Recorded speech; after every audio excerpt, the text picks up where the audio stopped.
And I'm sitting here with the beautiful and talented Issa Rae. And we hope you guys enjoyed the season 2 premiere of Insecure last night. Yeah, I enjoyed it. I enjoyed it. I enjoyed the response to it. I know that. Oh my God. was crazy. So we're going to talk about the crazy response today. But what we decided to do is we wanted to kind of talk about each episode from the men's perspective and kind of figure out, you know. Oh, okay. Oh no, I'm listening. You're not I'm listening. interested? No, I'm listening. I'm here.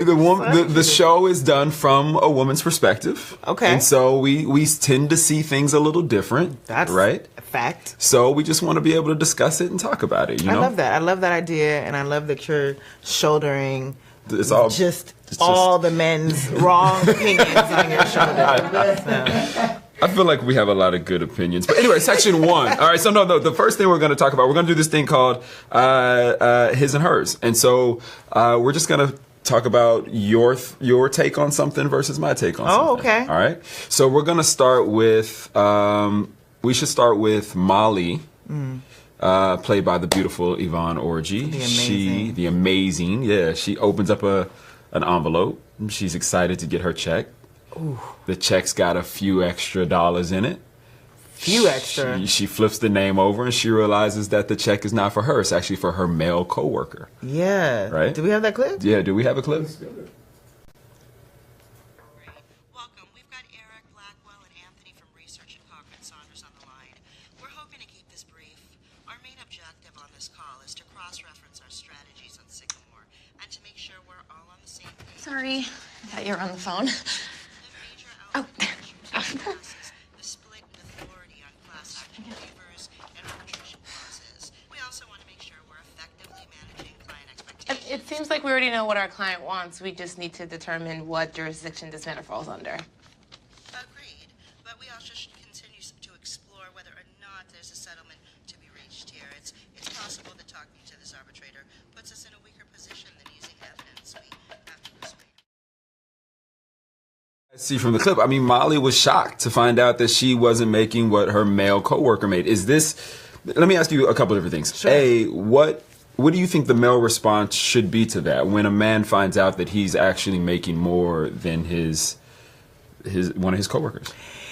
In that situation, if Travis knew that you were making more than Molly, like, for me, like, workplace transparency is like the core issue of why there's a huge wage gap, because we don't talk about money. Nobody really talks about what they make, and money and people's pay grade isn't really anybody's business.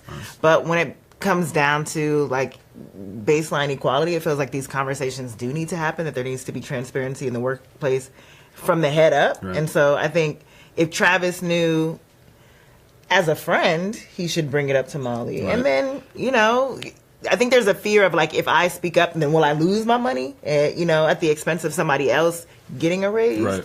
So I think it comes down to just transparency and being open about it. Like, hey, I don't know if you know, I respect what you do. I know how hard you work in the workplace. I'm making more than you did because I negotiated, because that's also another issue. Like, when I first got a job, I was just happy to get a job. I didn't know you were supposed to negotiate and be like, you know, asked to be paid more.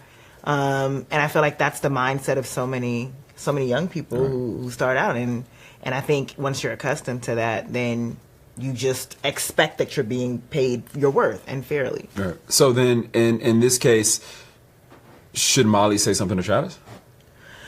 Molly, it's a tough thing to do. It's super tough. It's tough because there's just so many levels to it. There's one, it was an accident. Right. So she wasn't supposed to have seen it. 2, what can he do about it? True. In telling him.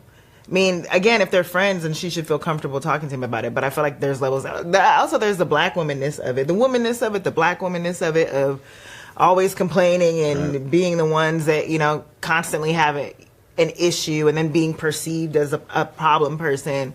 So it just feels like there's so much like weighted on her. And it's also happened on the backdrop of one of the partners being shipped to the Chicago office under kind of mysterious reasons. We don't really know why. Could be because she's a woman. Could be because the perception of her being a woman and how she handles her work. We're not really sure. So I agree with you. I'm not Molly. It seems like this really weird gray area of how do you handle that situation. What would you do? I mean, if you were in Molly's shoes and you found out, because I mean, you know, black men also get paid significantly less than white men. So if you found out you were getting paid less than your homie Travis, would you talk to him? No, Travis is still the homie, so I don't blame Travis. But I would definitely go talk to whoever. I mean, I'd probably go to HR. I would think. And I don't know, you know, you're right. I don't think you can frame the conversation like, hey, I happen to see Travis's check and he's getting extra dollars that I'm not getting. But I do think, you know, you have to go to HR and have that conversation. And That's if real. or your boss, whoever that person is, that kind of makes those decisions. Shout out to HR. They deal with so much. There's a lot of HR people out there. Y'all got angel wings. Y'all just heavenly. Jay Ellis will holler at all HR. Okay? If you work in HR, I want you to send us a question right now. All right. Okay. So let's get to what is probably one of the most controversial moments we've had on the show so far. Ooh, this is a lot too. This is a lot, and this is the moment where Lawrence comes to get his mail. And this is the first time he's seen Issa in a while. Yeah.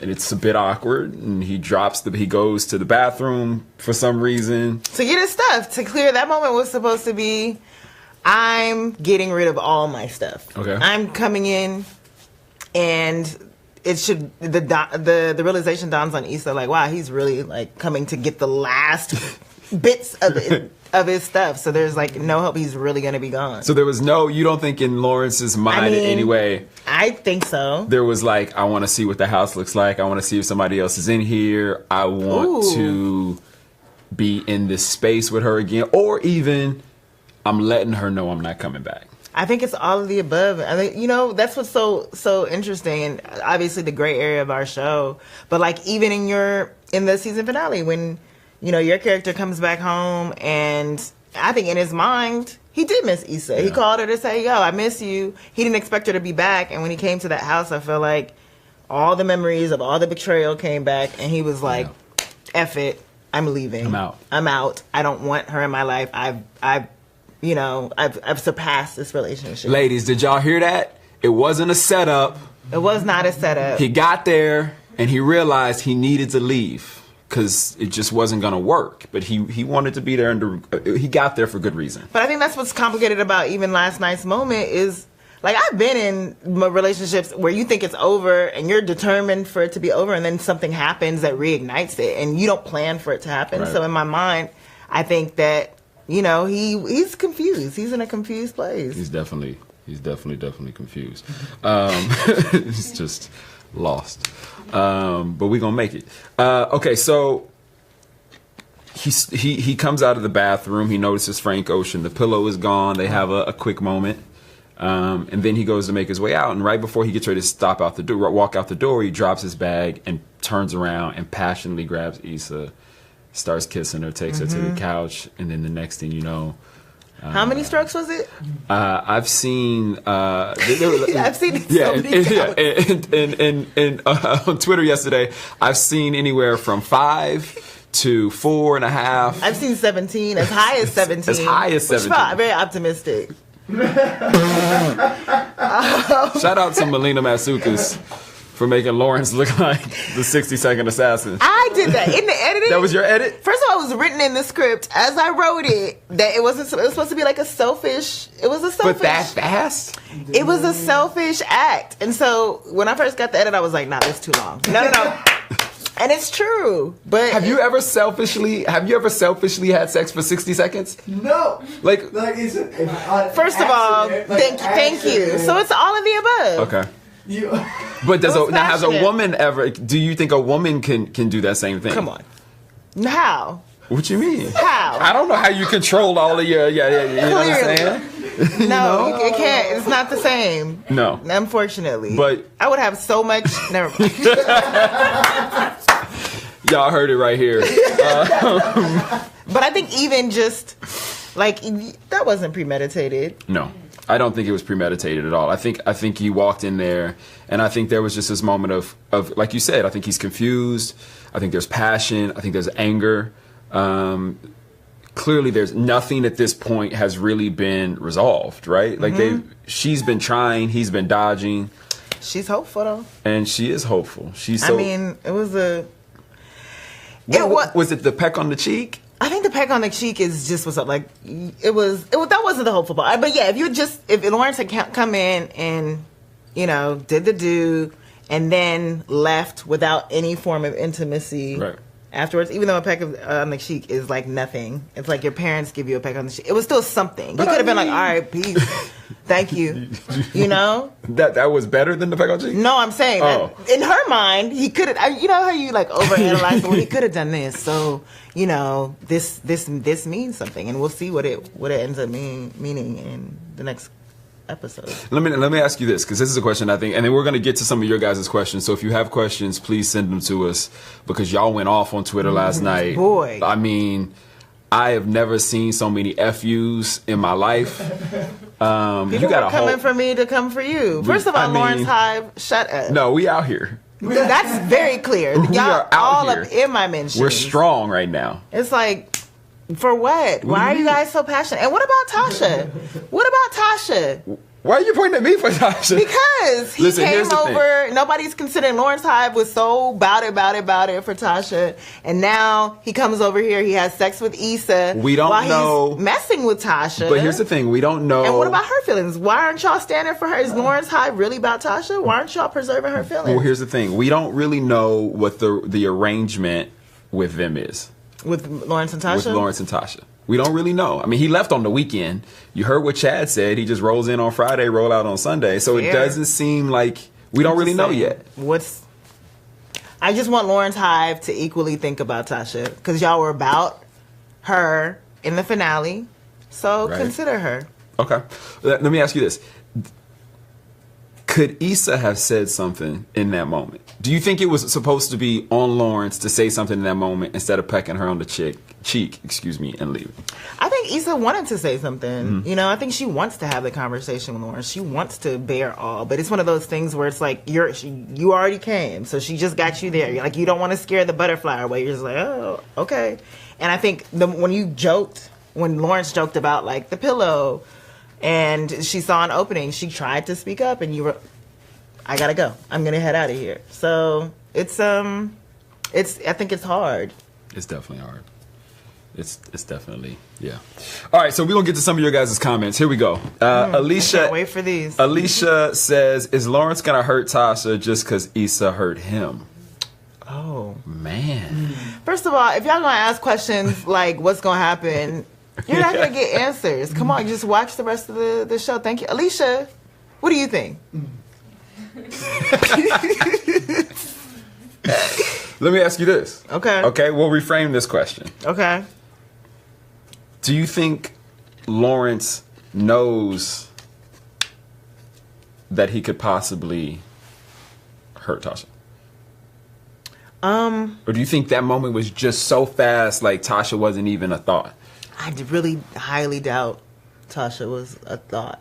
I mean, again, those things happen, and there's so much history there in the relationship. They've been together for 5 years, right. And they haven't had a real closure moment. So it just feels like no thought was put in None. any situation, much less thinking about the third party. Yeah, that was all just passion play, wasn't it? All right, Lulu. Why did Lawrence wait so long to take Tasha out on a date? That's a man question. That is a man question. Because another man had to put it in your mind that you hadn't even taken her out. I think it's a thing of, I think he's afraid of commitment. Excuse me. I think there's a couple things. I think he's confused, A.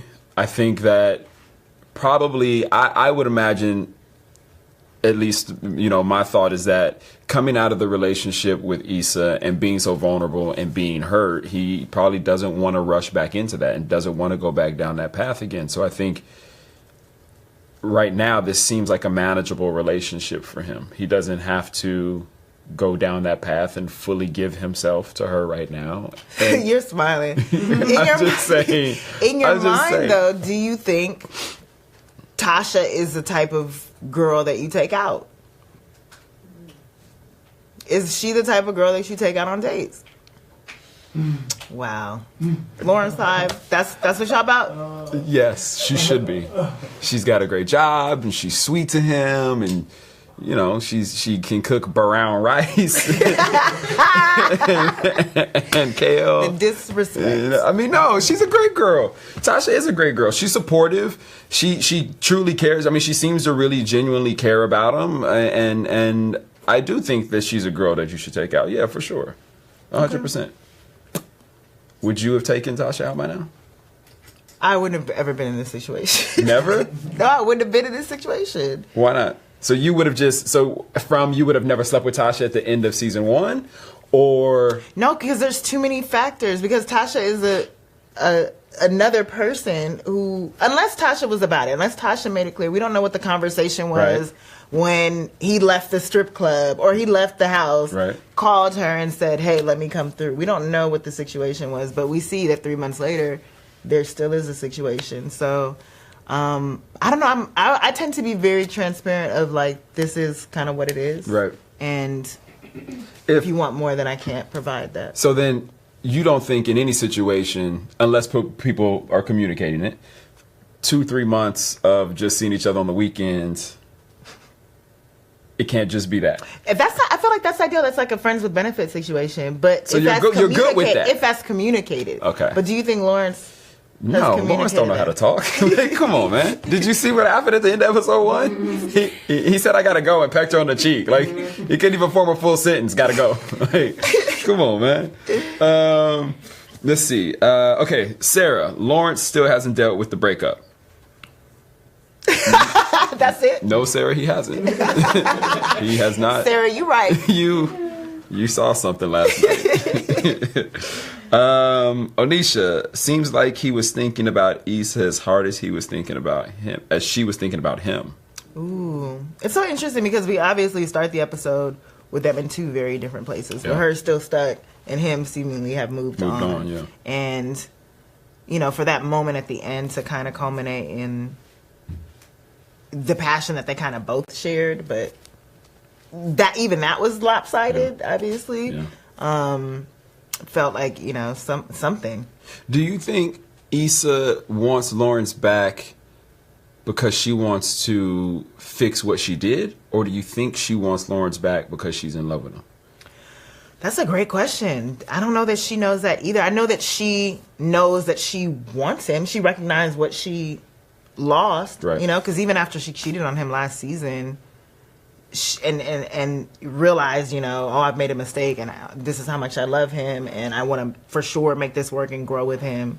She was going to keep that. She wasn't going to tell Lawrence. Maybe she would have told him when they were married, you know, down the line, like, this funny thing happened. I think at that point you just got to keep it to yourself. I mean. Well, then she would have never told him. So I think she was prepared to live her life and say, woo, I asked myself what if, and I didn't like the answer. Lawrence Hive, do y'all hear that? Do you hear what this character is capable of? But she was going to be fully committed after that. And it's a group of women out there that are supporting this behavior. That's what's even more crazy. All respect to y'all. You know what? I can't get behind that. That's just... Deborah says it was cruel of him to not even try to talk afterwards. Ooh, right? Like, just... He doesn't know how to talk, like you said. It was just no conversation. And what do you say in that situation? Now, put yourself in Lawrence's shoes. What do you say in that situation? I can't believe we just did that.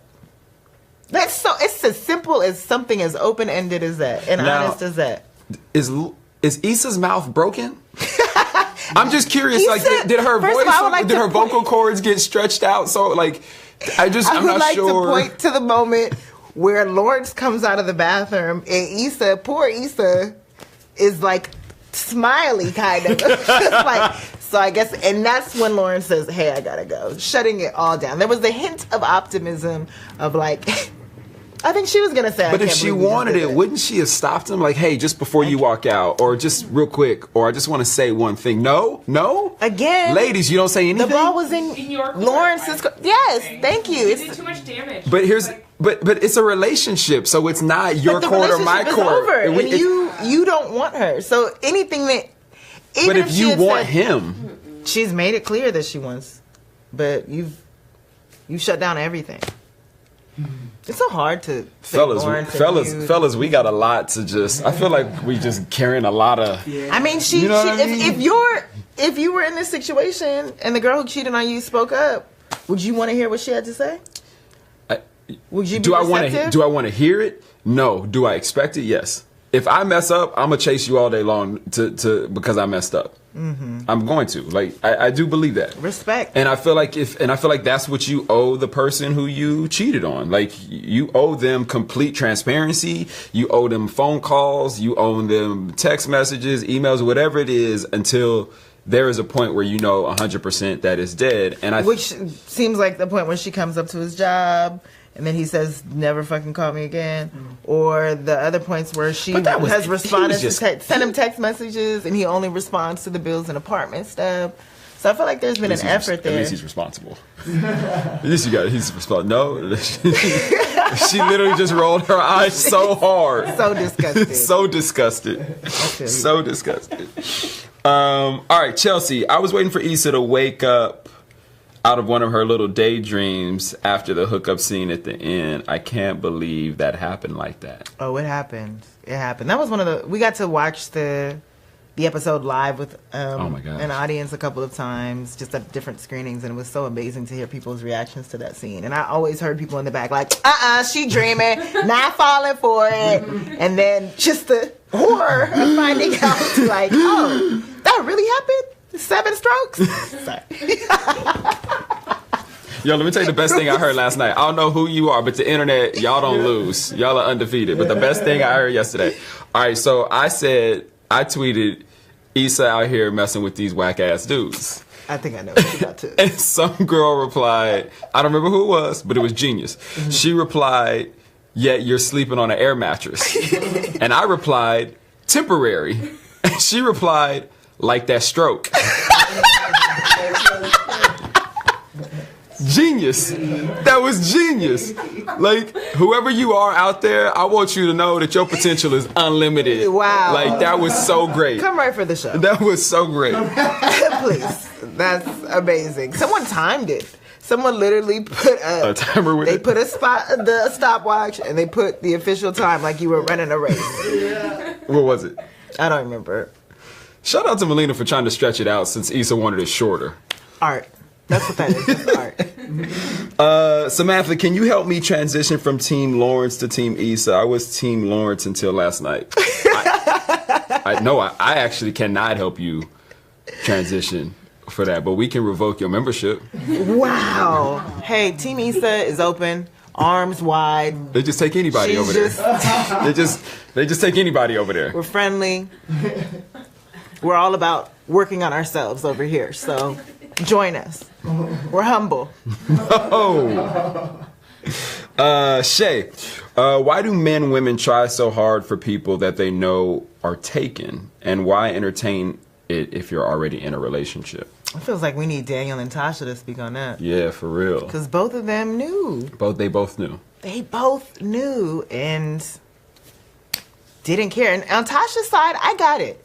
I feel like Tasha saw a guy who had potential, who needed a confidence boost, right, and was like, I can give you that confidence, and I'm feeling you, and maybe your girlfriend's not, and I'm gonna shoot my shot, and now I'm hurt that I lost. I got it. On Daniel's side, he's known Issa for a very long time. He knows that she has, but on that note, he knows her. He knows her.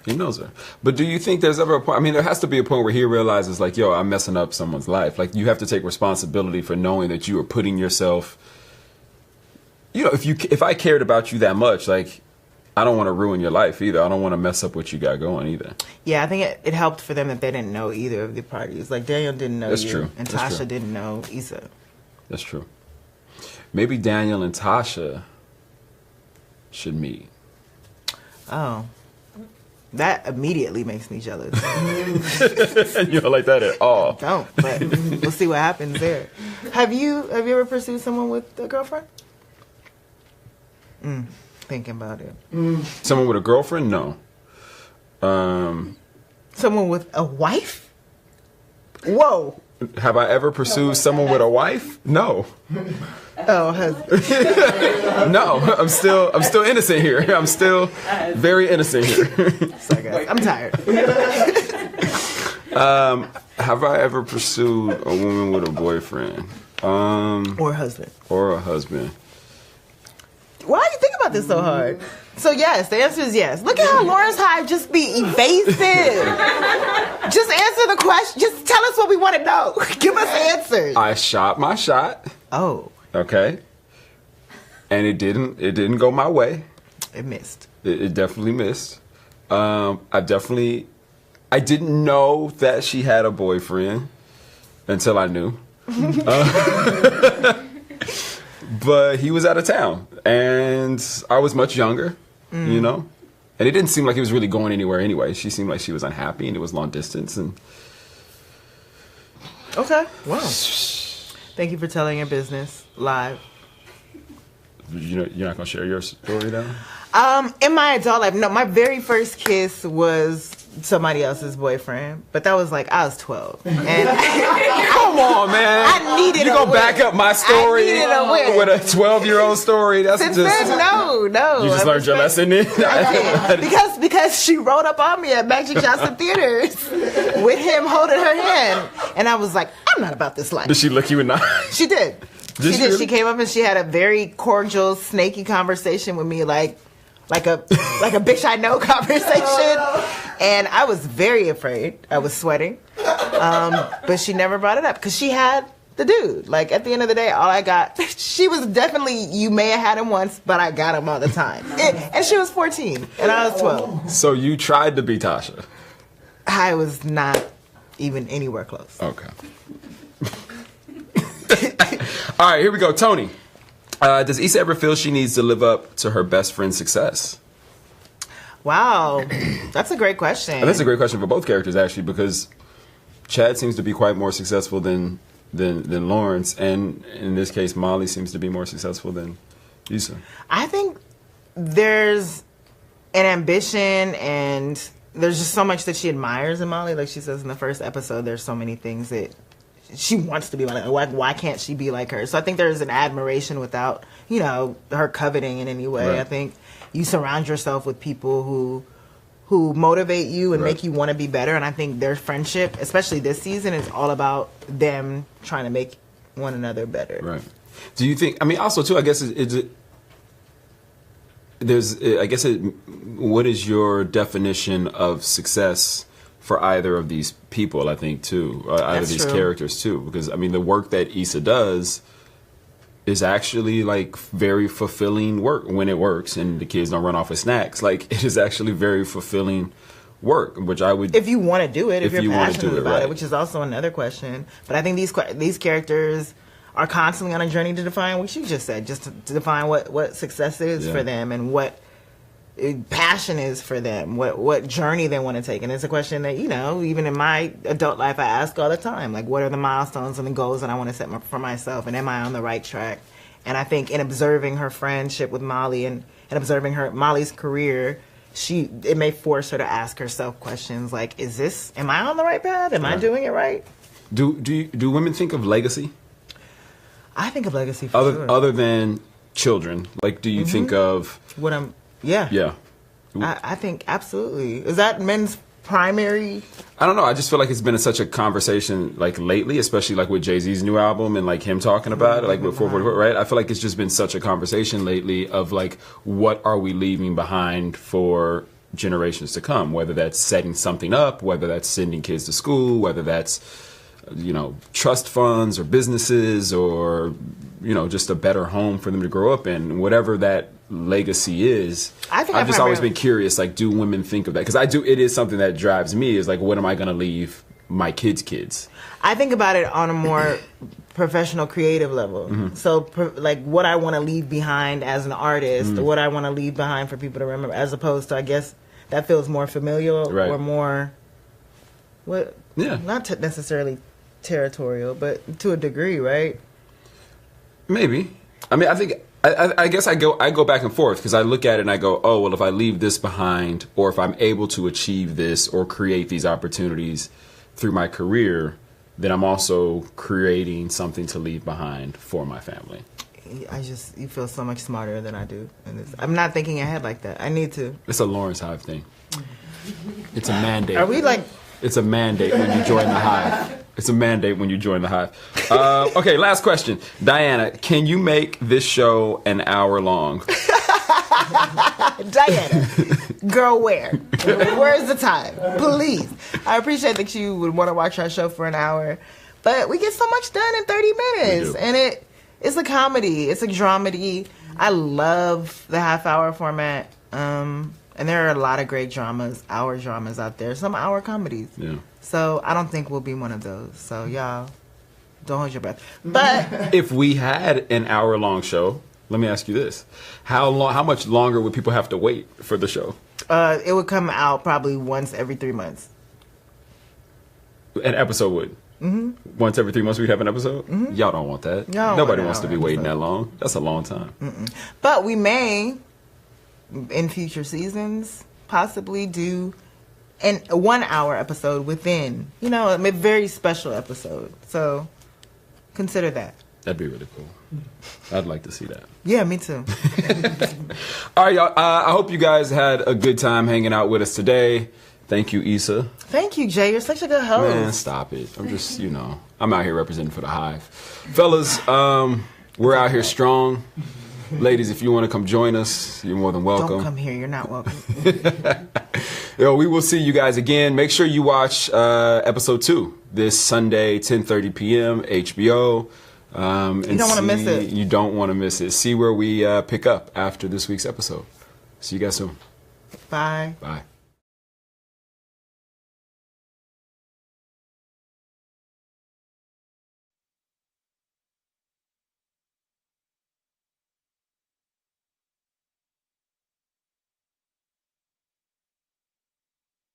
And are you gonna be adding in Facebook comments?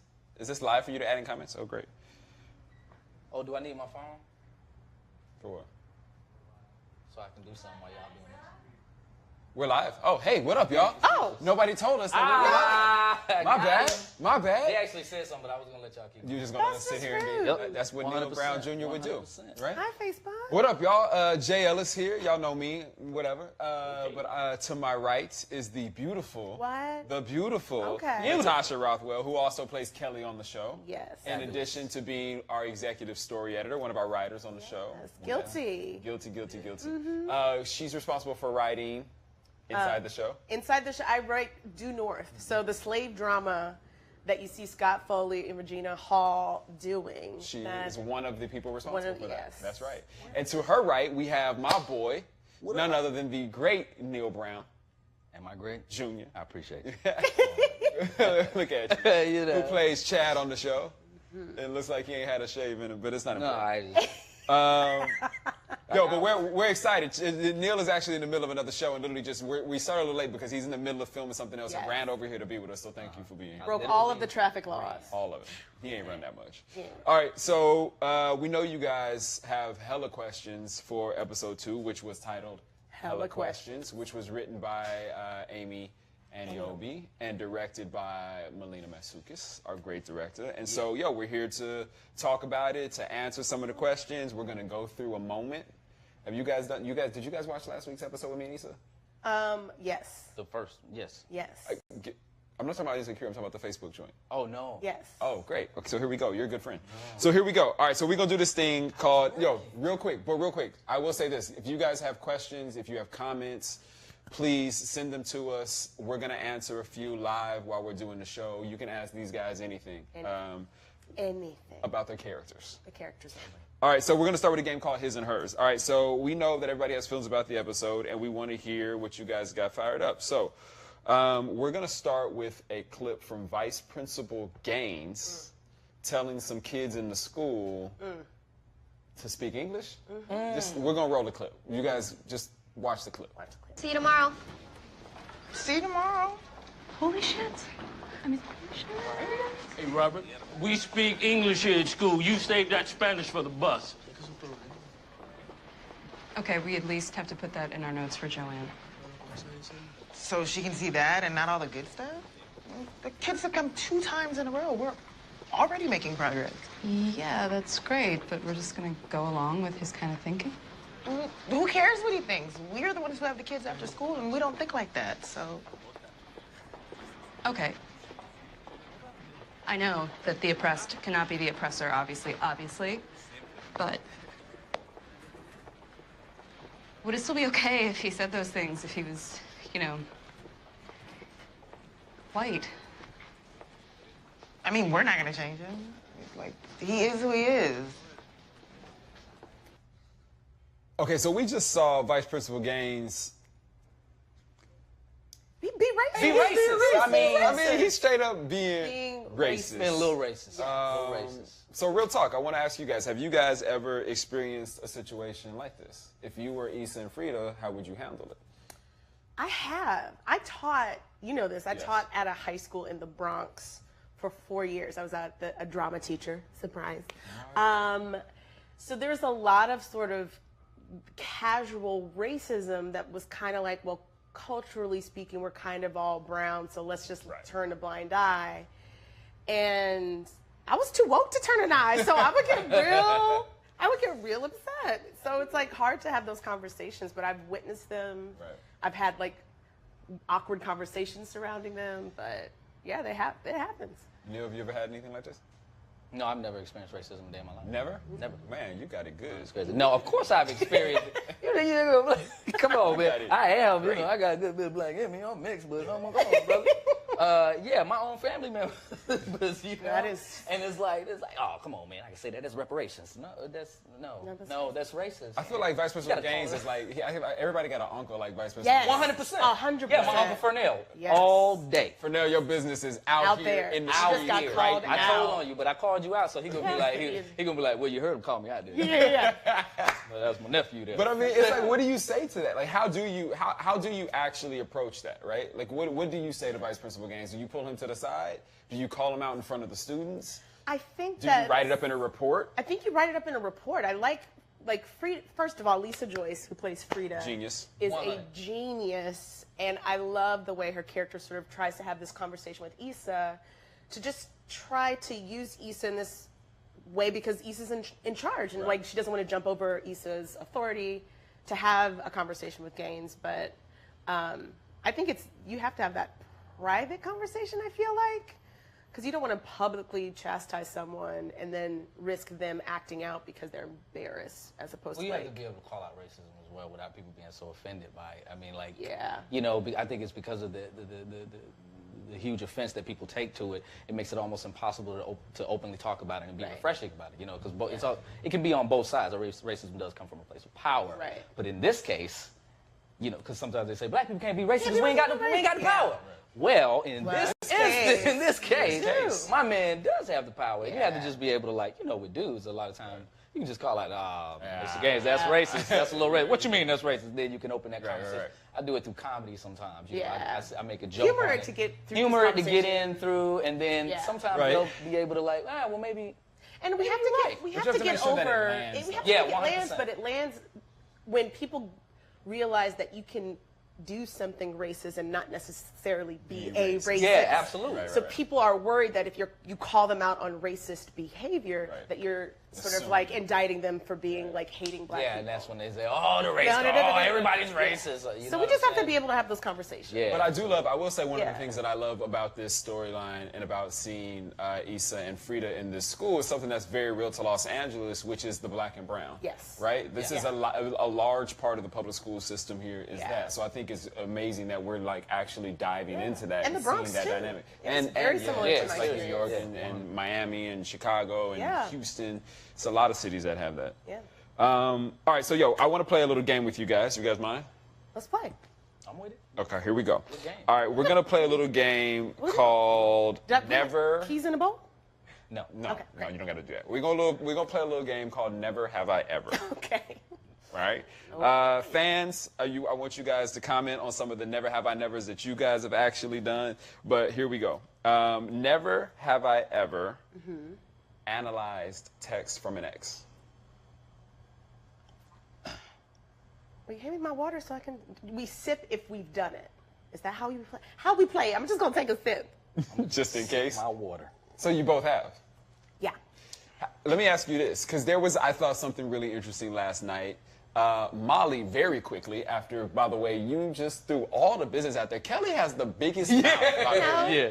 She threw all the business out there. Well, wouldn't be nothing to talk about if Lawrence ain't do nothing, so... If Lawrence wanted Issa to know about Tasha, he would have told her. But this one over here... If Micro Lawrence didn't want Issa to know about Tasha, there wouldn't be no Tasha. Okay. Listen, okay. Really? So after you threw Lawrence under the bus and told all his business, Molly, played by Yvonne Orji, who's a genius in her own right, quickly, like, pulls out her phone and is like, pop, pop, pop, pop, now. Yes. Is that real? Yes.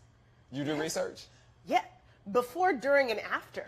It's like, oh, this guy I kind of like. Let's find out about him. You're dating him. I need to know who he's dating. You Googled Then Google, yes. Wow. It's not, and I feel like it's not as crazy seeming to women because it's just kind of like, they're crazy dudes out there. I mean, No, yeah, it's just deep. That's, you know what I mean? We just have to be really careful. So it's just like, oh, okay, here's a picture of him, and he's at a Satan conference. What's the subtext of this? But it's like by the second date, you know his entire social profile. No. You I'm know not everything. Well, I'm not like You telling him where he went to school. Yeah, that's like something you should know right. through conversation. No. There's definitely a limit to how deep I'll go, but Okay. the quickness of girlfriends to do research is very real. And that's what I've never, man, I was being facetious. No. I mean, like, analyze it in what way? Like, go research all about? Are you going to, like, look through a girl's Facebook or through her tweets or through her Instagram or through any of that? No, man. Here's when you would do it. First of all, listen, I know what you were about to say, and I know what would happen at your house. Yes. Here's what- I've been married a long Neil time. has been married for... I've been married 17 years. 17. I've been with So my wife before 23 there was a years. social media tool to help him. Yeah. You don't know who you're married to. That's what I Yeah, feel. that's, wow. I grew up with her. No, I know. No, I don't know. I mean, I don't know, man. You be careful. What you go looking for, you gonna find it. You know what I'm saying? Like, Let me ask you. Go ahead. No, you. Would you, if you were just dating a girl and she's just like, oh, my ex, she mentions her ex, you wouldn't be curious at all? I'd be mad curious. If you mention your ex, I'm not doing my job anyway, so. But are you gonna go get on? Are you gonna like figure out? Depends on how I feel about the girl. But if she mentioning her ex and stuff, I already know it's boop, dot, the bing. Nah, that don't work. A lot of sound effects. Has all the sound effects. Bobby McFerrin over here. That's the sound a computer makes when you research someone, by the way. All right, let me ask you this. Have you ever been told that you have been social media researched? Yes. A dude has been like, oh, so I looked you up on Google or I looked you up on Facebook. And what was your response? Huge turnoff. But you think it's okay to do it? I don't announce to the men, like, I've like researched everything about covert with it. Okay. Yes. But you don't think he notices when you're like, so how was Barnard Elementary I don't do that. I'm just, he'll be like, I went to Barnard. I'm like, oh my God, really? I have a degree in acting, so. But women have always been detectives, man. That's right. Women It's are very helpful. detectives. You say, hey, how you doing? Like, if someone texts me, like, hey, how you doing? My number been the same number for a long time, so a lot of people got my number. And if a girl texts me and say, hey, how you doing? Right. My wife can tell me everything that girl means, wants, will ever want. Her blood type, her shoe blood type, size, shoe size. Vertigo. Virgo. I mean, exactly what type of relaxer she used in her hair. You know I mean, what that like, means? Neil's wife should open a detective agency. 100%. Yes. No, she didn't. All right, let's go to the next one. All right, never have I ever been Saturday drunk on a Thursday. Can somebody hand me some water? Oh, I'm almost out of water. This is not water, by the way. This is not water. Never have I been Saturday drunk on every day of the week. Every day, like a bender? I mean, You've been Saturday drunk on a Monday before? Yes. On a Tuesday? Come on. Yeah, when I used to drink, yeah. Thank you very much. Okay. Keep it honest. Keep it honest. That's real. All right. It's never have I ever, we talked about this one. Never have I ever stalked an ex's new boo on social media. Oh, yeah. What? What? A new boo? So you pulled a Issa. You stalked Tasha on social media. Yeah. Your ex. Word? How'd that work out? But it wasn't. How like far of an ex was this ex? Like a few weeks? I mean, here's what I'll say. Let me explain. Let me say. Hold on. It is curiosity. It's not in the way Issa was just like there was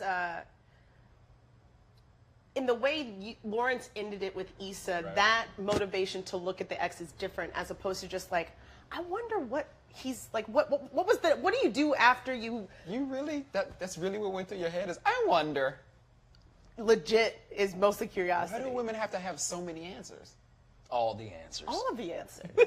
Why do men not ask more questions? Just the less I know, the dumber I get to play. The dumber you Keep are. it simple, you know. Keep it simple, stupid. Kiss, like, kiss, you know, kiss. Wow. Yeah. Well, we know social media didn't exist when you were in 1939, so we won't. No, you got a crate with a llama and a donkey in exchange. That's terrible. Smoke signals is how we got now. You know what I'm saying? But it lasts 17 years. That's respect. That is respect. It's a beautiful thing. It really is. It's a beautiful thing. Man. Okay, never have I ever had a rebound relationship. Never have I ever. So have you had a rebound? Have you had a rebound? Mm-hmm. A rebound relationship? Yeah. I had a rebound pizza, a rebound pint of Haagen-Dazs. That's a lot of That's a part of life. Like it's something you have to grow through, right? I think you have to go through all those to help you get over the previous relationship, but then I think it also helps inform what you want in the next relationship. Well, it's interesting. I feel like a lot of, for men, and this is generalities, so it's probably not true for anybody listening, is that they feel like to get over, you have to get under, like that phrase of like, oh, to get over your ex, you have to get under someone new. And I feel like more women that I know, it's more of just like an emotional grieving process that they have to just kind of like, they're not necessarily doing what Issa did at the end of the episode, which was like trying to fuck. They're more sort of like processing their feelings. But not to say it can't happen, but it tends to not be. Okay. Never have I ever outstayed your welcome on a friend's couch. Never have I ever. No. I would say I've actually never slept other than like going to like see somebody for a weekend or something. I've never. Like lived with somebody, like crashed with somebody. Like I never did what Lawrence did. I've never actually like crashed at somebody's house like that before. No, I mean I stayed on my cousin's couch when we were first on the grind here in LA, but I was paying rent, son. And then we got a place like you know what I'm saying? We got a spot. Yeah. We were like what's too long? I done had a brother on 3 my weeks, couch for 6 11 weeks. months, bro. Stop. 11 months? Good friend, one of my very best. I love him to death. But this girl took him for a loop, man. Love him, brother. Got your back. He back now. He crushed me. He back. But yeah, 11 months. Over a girl. 11 months. Yo, yeah. you got angel wings up. Bruh, my wife was like, yo, you the best friend ever, but it's time. And you know, he got on his feet, it did his thing, but I have a dent in my couch permanent. Yeah. Well, so if it would have went to month 12, would you have been like, yo, you gotta go? Hey, well, that's what, I mean, we talked That's what happened. My wife was like, once your wife be like, hey, it's time. Right. Like, hey, bro. You got that job, you gotta go. But I mean, he got up on his feet. It was great. Man. Have you? I mean, you know what I'm saying? Or what's your longest? My biggest fear is inconveniencing people. I honestly would leave this conversation now if I felt that like either of you wanted me to go. So I'm like that. I don't like to disappoint people. I don't like disappointing. I hate inconveniencing people. I stayed at a friend's house when I got the job on Insecure. I came out here and I crashed at a friend's house in the hills, and she had like a guest bedroom situation. Her house was built for someone to stay there long term. And I got up and left before she woke up every day. And she told me on the last day, she was like, I was talking to my husband and I was just kind of, are you upset at us? Like, why didn't you have dinner with us? And I was like, I just didn't want to bother you. I would clean. She's like, you left the room cleaner than you like found it. Like, you don't have to do Yo, shout out to all the friends who let somebody crash in their house. Shout out. You good people. You're good people. But we need everybody who's outstaying their welcome to realize Just that they leave. outstaying their welcome. Just leave. Also, because Yeah. you messing it up for the other people who might need to Yes. crash at some You point. think Lawrence outstanding as well? I don't think Lawrence outstanding. I think you don't think so? Chad Well, took him to go look, to- Chad, listen. The Chad, that's not Chad, that's Leah. I actually think Chad was happy to have him around because I think there was a point in their relationship where Issa and Lawrence were so maybe even codependent at a point. But they probably, Chad and Lawrence had probably been like not had a lot of time together. So We talked about that. Yeah. Remember we said that, you know, like he gets with the girl and all of a sudden he stops hanging out with his boys as much. Then they become codependent on each other. He far away. Right. Yeah. They don't get to see each other. I can relate. Anymore. So now that he's back, he's like, yo, my dude, what's up? Even though Lawrence probably ain't the same dude. Not the same dude that he was Speak on before. it. Speak So on it. he's trying to like pump you up. Like Chad is like, come on, man, be that dude again. You know Do you think Chad is trying to live vicariously through? especially since he's single, now, right? Yeah, a little bit. A little bit. It's got to be a little bit of that. Do you think Chad want that fun again? Do you think Chad ever realizes, this is actually something, I'm gonna step away from have you ever, never have I ever, but I'm gonna come right back to it, I promise. But this is something that I find interesting about both of your characters. Do you think your characters ever realize that they may not be given the best advice? Or do you think they're in their truths 100% of the time? What's wrong with her advice? I'm just asking. I think Chad would be a fan of her advice. I actually think these characters are they're very, very similar. I think Kelly would ride and die for Chad. I think that, because what I feel about both Chad and Kelly's function is we are a mirror to you and Issa. Right. And we reflect back the harsher truths 100. that our 100. other fringe circles, Tiffany's not going to be as honest with Issa as Kelly is, and the other boys aren't going to be as honest as Chad is with Lawrence. And so I think that's friendship functions. You can't have a friendship circle that doesn't have one of those people in it that can just be like, oh yeah, I'm going to build you up when you need it, but I'm also going to just be brutally honest. Brutally honest, because you need that in order to grow. And I think that is why Issa keeps Kelly around and why Lawrence. I mean, you laugh at it, but if you think deep about it, some of that stuff is really sound advice. I mean, remember when Chad was telling you you didn't give a fuck about her? Right. Yeah. And then you say, no, I was talking about it. I missed her birthday. Right. Well, that is actually the same thing. If you're forgetting her birthday, you really don't give a shit about her, do you? Yeah. Or do you? Or do you? Let me ask you this. They want me to move on to questions. Yeah. But I got one more thing. Sorry, HBO. Sorry, guys. But I want to know this. We'll call it a never have I ever, actually. Never have I ever birthed a man. What did Kelly mean? Yeah, what exactly did Kelly mean? I want to know this one. So in the first episode, my sister was texting me. In the first episode, Kelly comes out and she's like, I drank all the Rossi. And then she sees these young boys walk by that live in Issa's building, and she literally asks one of them if they've ever been burped before. Yes. What does that mean? Here's the thing. She sees these young kids, and she's like, oh, they're so young they could be babies. They look like they need to be burped. So in my mind when I was improvising, I was just like, oh, it was just like, Have you ever had a grown woman? Yeah, a grown woman. You a baby. You a baby. You haven't been burped. Come over here. Of a grown woman, baby. So it wasn't a sexual act or... Yeah, because I was... I was like, I want to find out what the act is. You're like, I think I want to be burped. Going home to your wife. Can you burp me? Baby, can you burp me? Can you burp me? She is older than me. Sorry if he goes home in 9 months, boo. 9 months. 9 months. Burp. All right, so we're going to get to some of your guys' questions because HBO is making me. And I want to. Don't be sorry. Don't be sorry. Be careful. You got to be sorry. We want the fans to interact. So this is really about you guys, and that's why we're here 100%. Okay, Alicia. Or Alicia, one way or the other. When Lawrence confessed to Tasha about sleeping with Issa, didn't he use the same rationale Issa used when she slept with her ex? Do you consider this to be a double standard since Lawrence didn't take Issa back? I'm going to get to my answer because I've thought about this as Lawrence, but I want to hear what you guys have to think about this. In the writer's room, it was pretty, not heated, but trying to understand why Lawrence would say this to Tasha. Right. And I deeply believe it's such a selfish thing for him to tell her because it's not something she needs to hear, but he wants to be a good guy, so he thinks he has to do it. And so to me, that makes it just as egregious as sort of what Issa did. Yeah. No, I think his attempt at trying to give an excuse is because he does want to be the good guy, but he actually not being the good guy, bro. He's smash hashing. That's what he's doing. See that little piece? He's a little papon. Smash hashing. You know what I'm saying? He's smashificating. Smashification. It's interesting. I don't think, Issa's rationale was it was an itch I needed to scratch. It was a mistake. It was kind of one of those things. I don't know that Lawrence was using the same. I don't think that was necessarily the same thing when Lawrence slept with Issa. I think there's a lot more history there, so it's a lot more loaded, right? You're talking about 4 or 5 years of a relationship that all of a sudden went south. You haven't seen this person in this long, so now this moment is filled with passion and anger and confusion and so many things. So I don't necessarily think it was the same rationale. I agree with you guys, though. Okay. I do think that Lawrence said it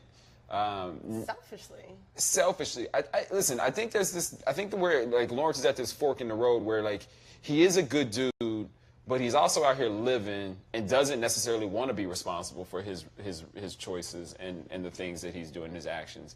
And so I think that like he wants to be a good dude to Tasha, and so he says it, but I don't think he is a bad dude. If that makes sense. I think what makes him as a bad dude is... he made a bad choice. I think he made a bad choice, but I think that multiple choices, like, you know, like, who you are is how you behave. Right. And I think that his behavior is really telling that, like, what's making him a bad dude is he's a good dude doing bad things and not willing to, like, take ownership. Right. And so he's making those mistakes over and over again. I can get with that. That's what happened when a good dude go bad. A good dude go bad. Woman did it.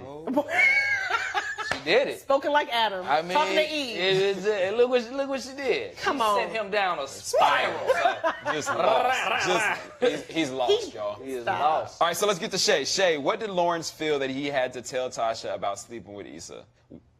He doesn't owe her anything. Shay. Wow, you came loaded with that one. Wow. Do you guys think that Lawrence owed Tasha an explanation? Do you think he needed to tell her that? They're not in a relationship. He needed to tell her. They're not in a relationship. I'm sorry, no. Not, do you think he? How you gonna tell the new girl? I mean, like, first of all, it was wrong. If you weren't gonna do it again, are you gonna do it again? Is Lawrence gonna do it again? This was a Molly question to Issa last week. Because if he's not, then you're convicting an innocent person, right? In a way. Yeah. Right. But if you're gonna do it again, then he needs to man up and talk to her about it. But if he's planning on not doing it again, maybe they're not in deep enough of a relationship to sit there and... I agree, but what makes it so problematic is that the confession comes after she is vulnerable with you, inviting you to the picnic. So it's like you are... But he wanted to get the confession out before. I know, but... Picnic just ding ding. No. Ding ding ding ding ding. That's what's problematic. Does he owe her anything? They're not in a committed relationship, no. I think Tasha has a right to be upset because her feelings are in it. Like, she's just being honest with how she feels. I think that what makes it problematic is the timing of the confession, and that it's entirely you're wanting to sort of expunge your record and be like, well, Issa didn't want to tell me, so I'm going to tell. It was selfish. It was a slap in the face too. I mean, it's so come with me to a picnic. I slept with my ex. Yeah. Oh man. You know, timing is everything. Timing. I wanna. We talked about Kelly real quick, and I know we got to wrap it up, guys, so I'm going to go super, super fast. So we talked about Kelly for a second and how she kind of let the cat out of the bag about Tasha and Lawrence in that moment when the girls were all out together. But I want to talk about something that we hadn't seen before, which was Chad and Issa together. How amazing is that scene?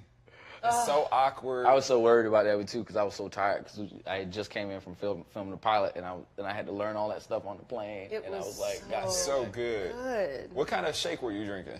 What kind of shake or juice were you? The beet juice. Was it a beet juice? It was supposed to be beet juice. I think we actually ended up doing a mixture of like cranberry juice and something else so it wouldn't stain my teeth while I was doing the thing. Now let me ask you something. If one of your friends' exes showed up at either one of your doors, would you want to play it like Chad? Shade all day. Yes, and let them stew in it too. Yes, like, that's why I love the silences in that scene when you're just looking at Issa and just...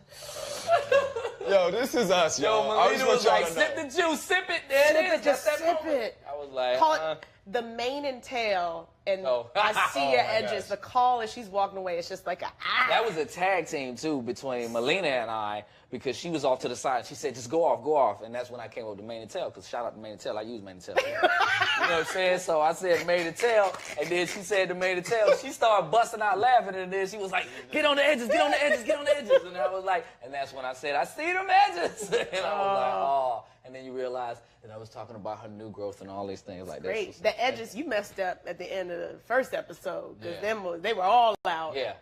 I will say, everybody needs a friend like both Chad and Kelly. 100%, Right, they do absolutely. 100%. And both of them, because if it was Lawrence showing up at Kelly's door, she would have made Lawrence feel I uncomfortable. would have So just titties out. I agree. So Kimora just asked, since we're on this, Kimora just asked, shout out to Kimora, Neil, is there tension between Issa and Chad? Do you think there's always been tension there? Do you think it's because of this? Yeah, that part. I think that Chad believes that, I mean, when he first, I feel, the backstory for me is I feel like when Lawrence got with Issa, he always felt like, she cool, but like you can do way better. You know what I'm saying? Like there's so much more in life. And, you got serious with her and he just wanted you to be happy, but then she just took his homeboy. And then like, they don't know. No more chill time. I assume they were together all the time. They broke my boy. So I assume, and I feel that like Chad ain't feeling Issa at all. That's why he call her old girl. He won't even name her. Like this the one time you'll ever hear him say his name. So just real quick, just so you guys know, just something to notice, he never says her name. Never. Like, literally, like the first time he ever said her name was at the door. Yeah, Issa, because he came to my house. You at my house? Oh, he never said inside Chad was like, picking up the meat, throwing it in the air, playing with it. All right, y'all. I want to say thank you to you guys. Thank you, Neil. Thank you, Natasha. Thank you guys for watching with us, for all your questions and comments. I know we didn't get to them all, but when you got actors like this sitting next to you, I feel like you got to just dive in and figure it out. Anyway, we hope you guys have fun with the live show. We got more amazing guests coming up week after week. Don't forget to watch Insecure every Sunday night at 10:30 on HBO. Until next time, it's Lawrence Hive forever. Chad Actually, it's a couple hives now. Chad Hive. What? Kelly Coven. But really, it's the Lawrence Hive, y'all. It's the Chad Hive. Team Chad Issa Hive. all day. Chad Hive. Ain't nobody listening to y'all. Chad Hive. Bye, y'all. Thank you. Hive. Come on.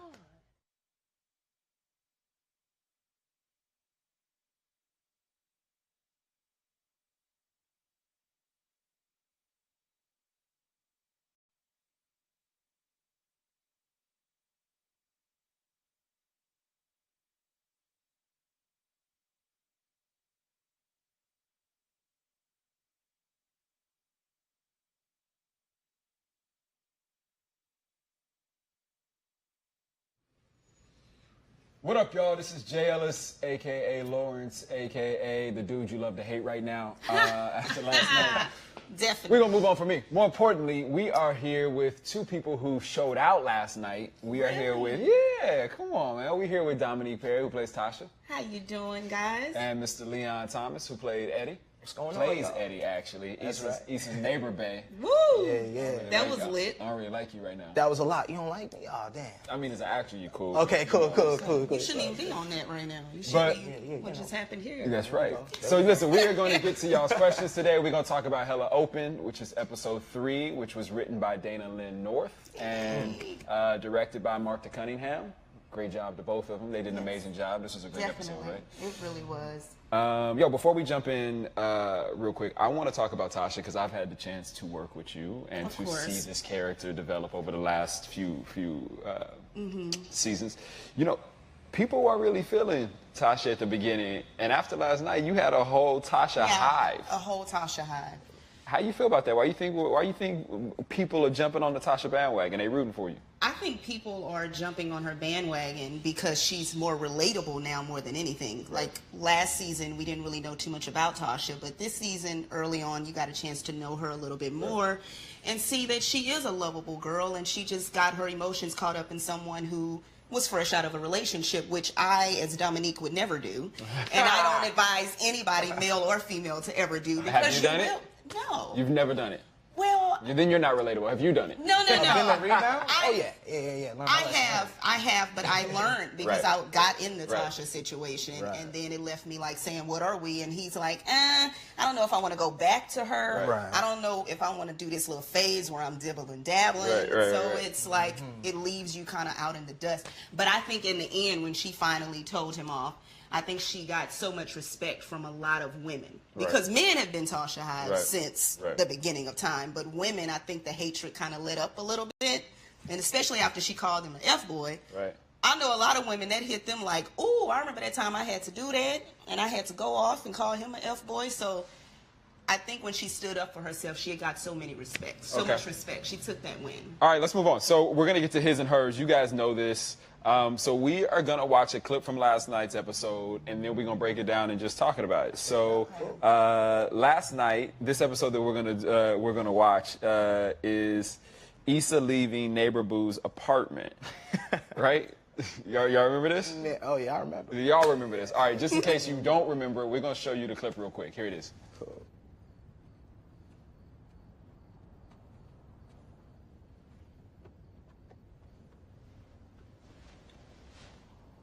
You don't gotta go if you don't want to. I mean, you can stay over.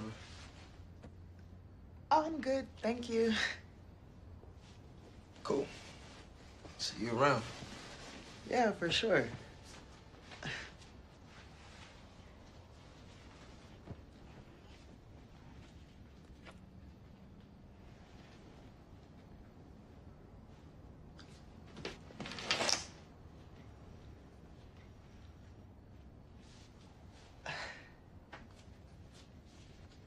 Yo, so that scene was hella awkward. Like, the sex was awkward, the conversation was awkward, what they was watching was awkward. Yeah. The whole thing just made no sense at all whatsoever. But let me ask y'all something. Real talk. Yeah. All right, have you ever come up with a lame excuse to drop in on a potential hookup? I definitely have. You know, actually probably last year I was dating an actress. Okay. I was like, we should run some lines. You know, we should really just be as prepared as we can as creatives. And I went someplace amazing. Is that where your voice went? Oh, yeah, all the time. Every time, smooth. You got to come through with the smoothness. You know what I'm saying? It's very important. It's very important. Oh, man, that's so slick. That makes no sense. I've never had to do that, drop in for a hookup, per se. No. Okay. I have had a guy But have you done it? But wait, have you done it because you wanted to? Well, have you made a lame excuse to get at a dude? Definitely. Okay. I know that I was at a party one time, long story short. I was at a party, my phone was dead, so I found a wall charger and I put it in. And I went back outside. I put my phone in a safe place, went back outside. I saw the dude that I wanted. And so I ran back in there, and before he saw me, I unplugged it and like plugged it back again and was like, "Oh, hey, I didn't even see you." Like, I was just plugging my charger in. But it was cool. I got the number. You got the number. Yeah, because he was going to leave without seeing me, so I had to make it, you know, I had to. I don't think anybody is going to leave without seeing you from now on. There we go. No, not from now on. That was years ago. That was before the level up. No, I'm joking. Blow up. No, be real. So let me ask y'all this.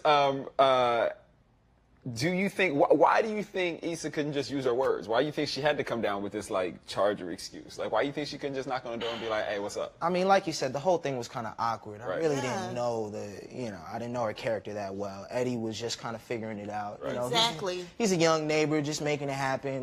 You know, his character was definitely high as hell, you know, during that little section. So that was one of those situations. What were y'all watching? Gossip Girl. Yeah. Why were you watching? Why is Eddie watching Gossip Girl? Listen. Sometimes you need to just, work your mind, expand, get out your comfort zone. Okay. Gossip Girl was a perfect place to just figure it out. Yeah. And it's I got a feeling that Gossip Girl is not getting it done for anybody watching right now. I feel like if you walked in on a dude watching Gossip Girl, you'd be like, I'm just going to head back to the house. It would probably, I don't know, I'd be kind of enticed, like, ooh, that's different. He's watching you would? Gossip Girl. Come on now. Did you watch Gossip Girl? And I'm not, and I'm sure Gossip Girl is a great show. I'm sure it's a phenomenal show. I've never seen it. I'm just saying, as a dude, if you walked in, like... It'd be kind of like, I'll be kind of wanting to know, why do you watch that? I don't know, it'd be kind of weird, because I've never heard of a guy watching Gossip Girl before. Interesting, but it was a conversation. And it led to amazing places. It led to amazing places. I don't know. It's all Eddie's fault. Exactly. All right, so here we go. Let's move on. In this episode, we saw some hilarious dating fumbles all together. We're going to do something called Love Doctor. This is one of my favorite things, and we haven't got a chance to do it yet. But we are going to try and fix our characters' troubles of the heart, right? We know we got some characters who are in shambles right now. Of course. All right, so Dominique, you're up first. Okay. All right, you're supposed to be the wing woman for the night, but dudes keep hitting on you instead of your girl. What do you do? That's happened before. Oh, excuse me. I'm not trying to toot my own horn. I swear. It happened. No, I'm just saying. See that? Okay. But no.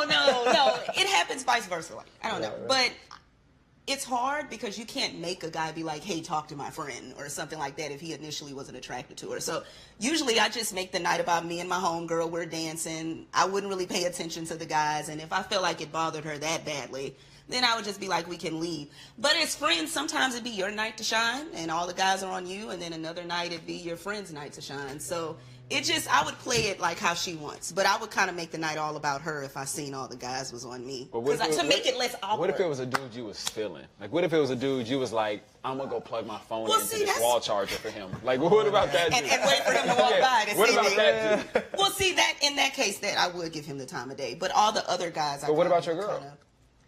Well, what do you explain to her? What do you say to her? I don't feel like if that's my girl, it should be that much of a problem for her to see me trying to get this win. I wouldn't have a problem if it was the other way around. Okay. I'd be like, girl, get your win. Okay. You know what I'm saying? It's girl on girl. It's friends. Shoot your shot. That's how we relate. Exactly. Okay. All right. Leon, what would you do if you invited your date to a family event and she bailed? Lie. I would definitely lie. I would say, Keisha just got sick. You know, we don't want her coughing on a potato salad. Okay. We don't want her just, spreading the flu over the cornbread. So I would probably just, say what I had to say. Make sure you say a prayer right Lock it before in. Just a quick prayer, everybody, just to make sure we're good. Make sure she did stop by. So, bless her. Well, now, what do you say to her? What would I say to her? Yeah. I mean, we got to talk about things like that. Yeah. You can't just pull up and dip. Why would you bail? That's not okay. It's rude. But what's the conversation? Like, what do you say? Well, I mean, about like what she just did. Yeah, what do you say to her? Like, how do you open up that conversation? Like, how does, like, if it's personally speaking, what if it's Tasha and Lawrence, right? Now you're in Tasha's shoes, and now you got to call Keisha, right? Now, what would you say? Like, how did you start that conversation? It's just all about the honesty. I would come through and just be real about it. Listen, that kind of hurt my feelings, that kind of thing. I'm an honest guy. It gets me, to great places. Right. I feel like, I feel like if you can just be real with somebody and really come to them with exactly how you're feeling, most of the time I really wouldn't care. Right. But if I'm actually that emotionally invested, I think it's about honesty. Letting them know what's up. Would you ever bail on a situation like that if you felt it was moving too fast or getting too comfortable too quick, or all of a sudden you in the family zone? Yeah, I've actually been there. Oh, you've done it before. You've been in Lawrence before. Did you apologize? Did you apologize? Did you? It wasn't about being rude. I did have a lunch meeting I had to go to. Okay, so it was a legit thing. It was work. Okay, it was legit. But I'll be real about it. I wasn't ready to meet mama, auntie, cousins, and all the uncles. Do you think it was too soon? At one time, yeah. Was it too soon for her to bring Lawrence in? Yeah. I think it was because she just wanted him, but I don't think she realized and understood his side of him not really wanting that right now. So there's two sides to this is what you're saying. It is. That's the reason why Dominique stepping out of the Tasha situation, I would tell her, like, sis, you moved a little bit too fast with somebody who's just fresh out. Okay. You kind of should have took your time with that and paced that, or gave him a little bit more time before you went, dived in it head first. What's an appropriate amount of time to meet the family? It's all about love. I mean, people got married in 4 months, you know what I'm saying? So it's like, it's really about how, genuinely in love are you? Yeah. I mean, that's just my perspective. I don't know, maybe. That's what y'all gonna give me? Y'all gonna I think I'm gonna hit you with the Montel Williams, bro. That's what I'm gonna do right now. They're gonna cop out to love. They don't want to give me a real answer. I think everybody has an actual answer in a date. We all do. Yeah. I think after, if I know that this is a guy that we're pursuing each other and it's really getting serious, I think after about a few months, it's okay for you to meet moms and the family and stuff like that. After a few months. Maybe like 6 months or so like that. All right. When I know that you're here to kind of stay. 6 months. All right. You ain't gonna do the Lawrence. All right. So let's move on, because Lawrence had a rough night last night, and this morning wasn't so great either, I would imagine. Man. But nonetheless, we still love y'all's response, because that's the most important thing, that people are talking and feel it. So let's check out some comments from the fans, some questions from the fans, right? All right. Do you think Tasha invited Lawrence to the barbecue just to call him out, but was still surprised at how bad he messed up? Do I think that he was what? Do you think Tasha invited Lawrence to the barbecue just to call him out, but was still surprised at how bad he messed up. No, do you think like after what happened in episode 2, he apologized, he went back over there, she cooked him some tacos, I think is what everybody was saying, and then it was a meal. Not she, they probably had a little bit of a conversation. Do you think she was like, you know what, I'm gonna see how real this dude is, and if he gonna show up? No, I don't think she was testing him at all. I think Tasha is very genuine in really liking Lawrence and really just wanting him to be on her side with everything. I really think she was inviting him to meet her family just because she really wanted him in her life. I don't think it was a test at all. Alex, it sounded like you were saying that it was a setup, and I kind of agree. I don't think it was a setup at all. I'm just messing around. She genuinely just wanted him around, and it didn't work. Claudette says Tasha's character set herself up, and it was way too soon to bring him to a family function. I get it. Leon said it's all love. It's all about love. It wasn't too soon. Well, I mean, it matters how, she was really feeling, because if she genuinely thought that, she was ready to introduce him to, her family, it was up to him to say, all right, well, I'm not ready to be around your mama and everything.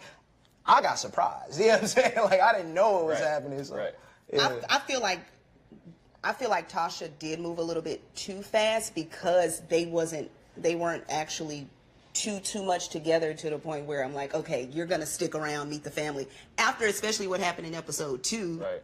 So it's kind of like, I don't know, sis, I wouldn't have done it. I would have kind of declined the invitation to invite him. All right. So Beatrice says, would Lawrence have stayed at the cookout if Tasha would have used better boyfriend cookout etiquette? Meaning, introduce Lawrence to a couple of people, sit him down, bring him a plate of food, and keep it more chill. No, I think that he would have been overwhelmed anyway. He was already overwhelmed even walking up. I felt the tension there. What you think? Man, you out here dealing with cousins. He's over here joking with you. What up, rules? Yeah, I mean, it immediately felt like, you just feel like hand me the cord. At school. Yeah, you don't want that. That's not fun for you.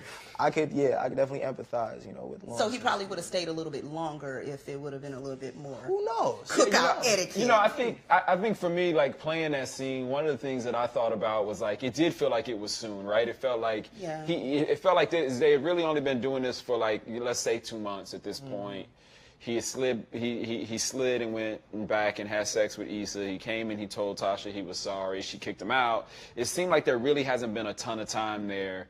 And it doesn't seem like he really knows himself. He's lost. He's lost. I really do believe he's just confused and lost and far too fresh out of a relationship.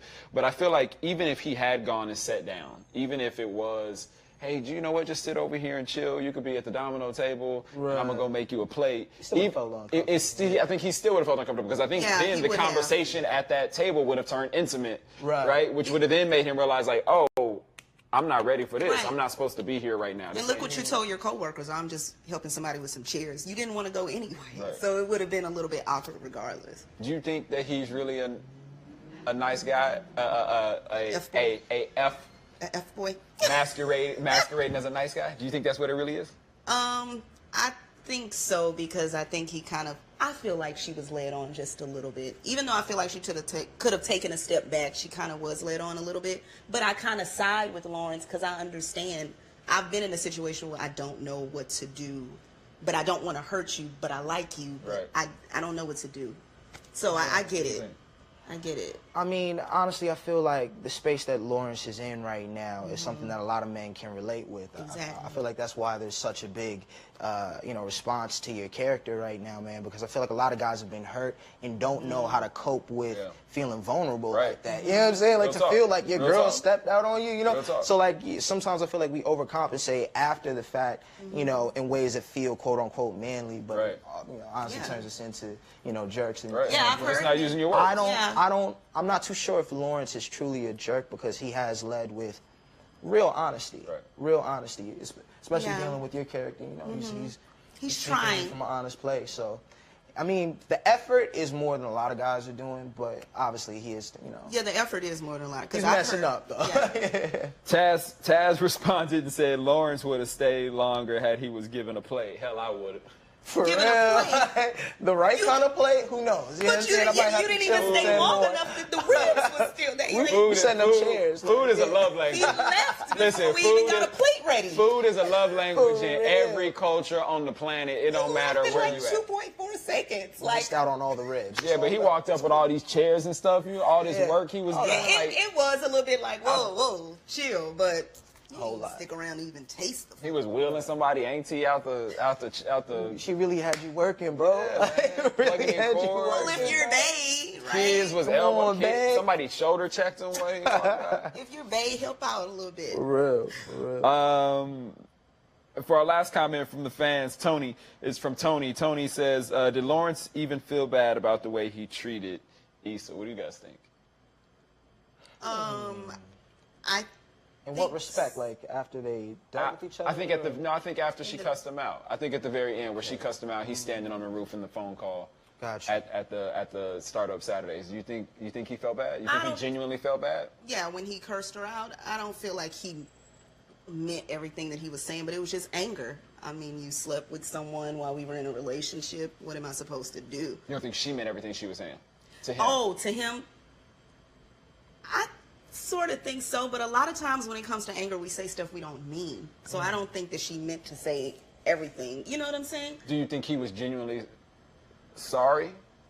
Did he genuinely felt bad about what it was, or do you think he was saying even those words like I know how important it was to you, or when she calls him out and he's like Tasha, you know what I mean, when she calls him a F. Right? Like, do you think that he genuinely felt bad, or do you think he was just being defensive? No, I think that he genuinely did feel bad, but like I said, he was it's like he genuinely feels bad, but I feel like he's kind of relieved, like, oh, I'm sorry, baby girl, like, I can't. But I think that he did feel bad about everything that he was saying, yeah. What you think? Because he didn't mean to hurt her. I mean, coming from a space of empathy, I feel, I think he could really feel what, she was saying over the phone. I know that definitely hit home with him. And I think moving forward, you might even see him try to fight back. Fight back. I don't think she meant to necessarily call him the F-boy. I think she did. No, I think a movement was just started. I think a movement was just. Oh yeah. I really think she said that in the line of anger. Coin that term. I mean, yes, Lawrence was acting that way, but I think that once she takes a step back and kind of analyzes, she's like, man, I did kind of curse him out. I do still like him. I don't know. He may call, he may not. I don't know. Right. So she kind of regrets it, but she kind of feels good that she said it. Let me ask you something. Do you think, this is just a question of my own, not a fan's question, but cool. Do you think, on both sides actually, would have either of you have stuck around that long and keep trying to have sex when it was that awkward? Like, it seemed like they just couldn't get the sex going. Yeah. Would you have stayed for that? Like, would you have just been like, you know what, let's just wrap. I'm just going to just head to the house. With Issa and... Yeah, with Issa and Eddie. Would you have stayed through that? It's one of those things where I personally haven't dealt with the awkward situation as awkward as it was. And I remember reading the script for the first time and being like, oh, word, this is going to be a lot of fun to play. This is going to be pretty crazy. But I knew for a fact that it was going to speak on something that does happen. She wanted it that bad. And he was just willing to stumble his way through it regardless of what was going on, And I feel like those are real situations that happen in real life. It goes down. She seemed very uncomfortable. I really feel like she wanted to do it, but then she didn't. But have you ever had sex out of her before? You don't have to answer that if you don't want to. It has been intimate situations where they were awkward, but I just stopped. You stopped. Like, I can't. I'm not going to keep going and put my body and my mind through something that's just not there. If the connection isn't there, then it's just not. But she kept it going, so. Yeah, she made it work. She made it work. Finish line. She made it work. Hoe phase, is that a real thing? Yes. Oh, it's a real. Oh my gosh. Oh, it's a real. And then do you actively have one, or do you think you just haven't one? Oh, you can actively have one. It's a decision more so now than you think so than before, yeah. Because it's a movement. Because a movement right now. Because of Raya and Tinder and all the social media. I mean, it's just a movement. You can just choose to have it, right? I think that a lot of sport. I don't know if guys have hoe phases, but women have hoe phases, especially like in college, you will, or if you've been with a guy all your life and y'all break up, so you've never had a chance to be free a little bit. I've had friends who've had like hoe phases before they finally settle down because they were just getting over a breakup.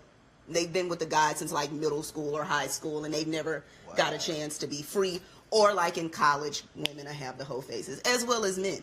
So, well, on that note, we're going to wrap it up. As we get, please wrap it up. We're going to wrap it up. All right, it's a double entendre there. Anyway, thank you guys so much for joining us. Thank you, Dominique. Thank you. Thank you, Leon. Appreciate it. These two crushed it last night, man. I hope y'all really enjoyed what they did. They're phenomenal actors. I'm so grateful to have you guys here. We'll be back with another live show next week with some more amazing guests. It'll be a surprise. We'll let y'all know who it's going to be on the day, so be here with us next Monday. We'll be talking about episode 4. And don't forget, Insecure airs Sundays, 10:30 on HBO. Bye, guys. Later, y'all. Later, y'all.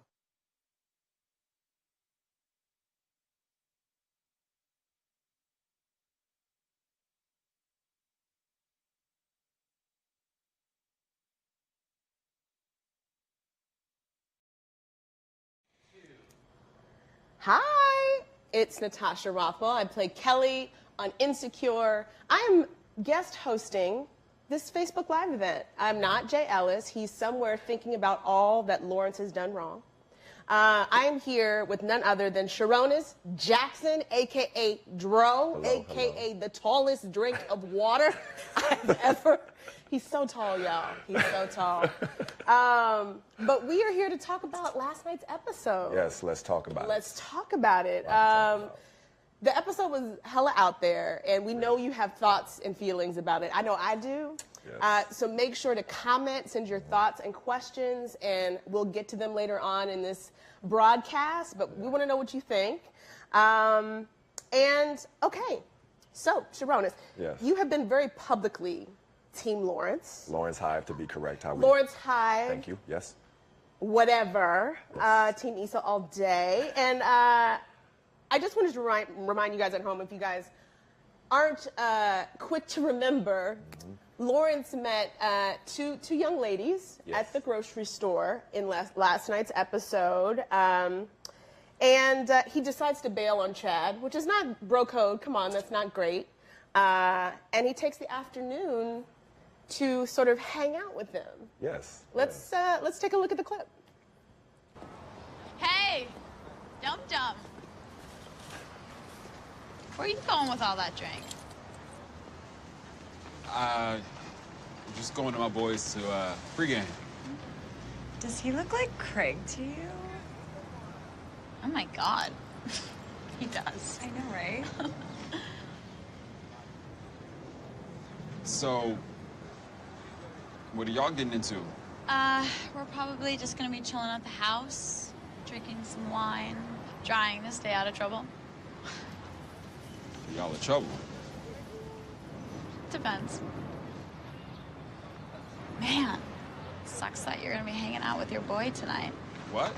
No, I don't have to. I don't have to see him. But, you know, we play in a rec league together. We're not even really that close, you know. And technically, you guys bought the alcohol, so. Okay, so I'm going to have to put you on the spot, Sharonis. Has anything like this ever happened to you?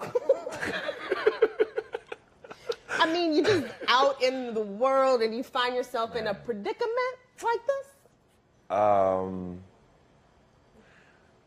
Maybe not as intense. Maybe not as intense. And maybe not so right away, because I was like, parking lot. Gone to the races. That was a very, maybe you meet and then it cooks for a little bit, and that weekend, next weekend or something like that. I don't know, but maybe not not that intense what happened with him, but I can't get two people to have dinner with me, let alone have a little sexcapade. Yeah, I don't know. What would you have done if you were in his shoes? Like, would you totally bail on your friend? Absolutely. Absolutely. Yeah, Absolutely. I'm actually going to tell you the authentic real bro code is, listen, this is happening. Yeah. And his response is what Chad's response should have been. Yes. With the Romy Rome and the house off of your mouth. Like, just like that was amazing. Like, that's his boy. That's his boy. Support. That's his support. 100%. Yeah. Kanita wants to know, does Lawrence want that old thing back now, or is he just realizing the grass isn't always greener? Right. I like this question. Kanita, great question. Yeah, Kanita, that's a great question. Yes. I think that Because he's outside of her place. Absolutely. And sad. Yeah, real sad, you know. Hey, listen, I just want to remind everybody, Lawrence Hive, we have feelings too. We're not near. Y'all got that. Lawrence Hive took an L last night. Like, I don't know. An L. He made it seem like an L. He should have been like, listen, I'm good. You guys should have talked to this game plan as a team should have been better. That's all. Like, I'm sorry. He got, that's what he did the best he could. Yeah, exactly. You gotta be superhuman. But I feel like people just keep forgetting is that people handle hurt in a different way. And he was extremely hurt. I mean, because he went through a lot with her from actually being very promising and then hitting his low. Yeah. And then being motivated to do better, not only for him, but for them. Yeah. Not even just for her, but for them as unit. And then to get hurt like that. And it is important that it was with a producer in a music studio because we have egos and we don't like that. Okay. If it was a teacher in his apartment, maybe we could. Maybe. It won't. Was the producer of it? Maybe he wouldn't have kicked the coffee. I don't have the constitution of the Lawrence Hive, so I don't know what is actually stoking the fire of the hive. But the producer part of it was the grossest part. Here's the thing. I know I've rapped a lyric throughout the years where a rapper has said something like, getting it in the studio, something. Yes. Now you're a rapper. Now you're a rapper. That I've rapped at some point in my life. This is the girl I did not, what I mean? Yeah, so like, he's a living rap lyric. So, and I think the way he's trying to heal himself, is, it's wrong, but not necessarily wrong, but not necessarily good for him all the time. Is he built for the streets? This is my question. Because I watched this episode and I was like, is he built for them streets? He's like Chad has mentioned that, and yeah, he's definitely not Chad. He's not Chad. Chad could have done that and be like, look, I don't care if you're not getting yours, I'm out. He could. I believe Chad would have been like, thank you for playing, and just like it would have been win-win-win. Exactly. Boom. Boom. But Lawrence was in his feelings. He gets in his feelings. He feels, so he was in his feelings. But he's hurt right now, and so is Issa, but they're trying to bounce back. They're trying to get back. They're trying to bounce back. They're trying to bounce back. They're trying to figure it out. That's one of the things that I love about this season. Absolutely. Because like in most relationships, you only see one side of a breakup. Yes. And this is, you get to see like both of them actually, like, and it's not just them, it's their friends. Exactly. And you could feel for both. Yeah. You know what I mean? And I do think though, I think he misses her every day. I think he thinks about her all the time because you don't just forget that. You don't just forget about love. You don't, and something that was that real. You can't say all that sweet stuff with your deep voice. We're going to move right along. We're going to move right along since we're talking about feelings. Yes. Let's talk about dating, okay? Yeah. Because Issa, she gets swiped left to her face in this episode. Disrespectful. Disrespectful to her face. Yes. Have you ever been swiped left to your face? Oof. I've never had like where it was premeditated, we're gonna meet up. Right. And then they're just, no, that's never happened to me, but maybe where I might have misread something where throughout the time, we're giving each other eye contact, she's smiling and everything, you go up to her, you're talking for a little bit, you have this conversation, at the end, you're like, all right, would you like to exchange information? Like, no, I'm sorry, and stuff. What were we doing for the Why did I have this whole conversation with you about like, I don't need new friends. I asked about your brother. Like, why did I do that? I told you about my future goals. Why are we... I don't want to know about your life. Yeah, I don't need new friends. I don't need new friends, no. What would qualify as your like worst date ever? Like, do you have one where it's just like you go home at the end of the night and you're just like, maybe I should just give up on the whole thing? You know what? It's funny because A lot of sad. A lot of sad. A lot of sadness. A lot of sadness brewing. Yeah. You know what? This was a bad judgment call on my part anyway, but it was basically a girl who was very, I like to say I'm ahead of my time, so I speak like this a lot, but I'm like, she's very in tune with this generation and how it is, very with the technology and stuff. So she was buried in her phone. And I remember for like 45 minutes we're eating and stuff like that. She looked up like, I counted, it was 2 or 3 times at best.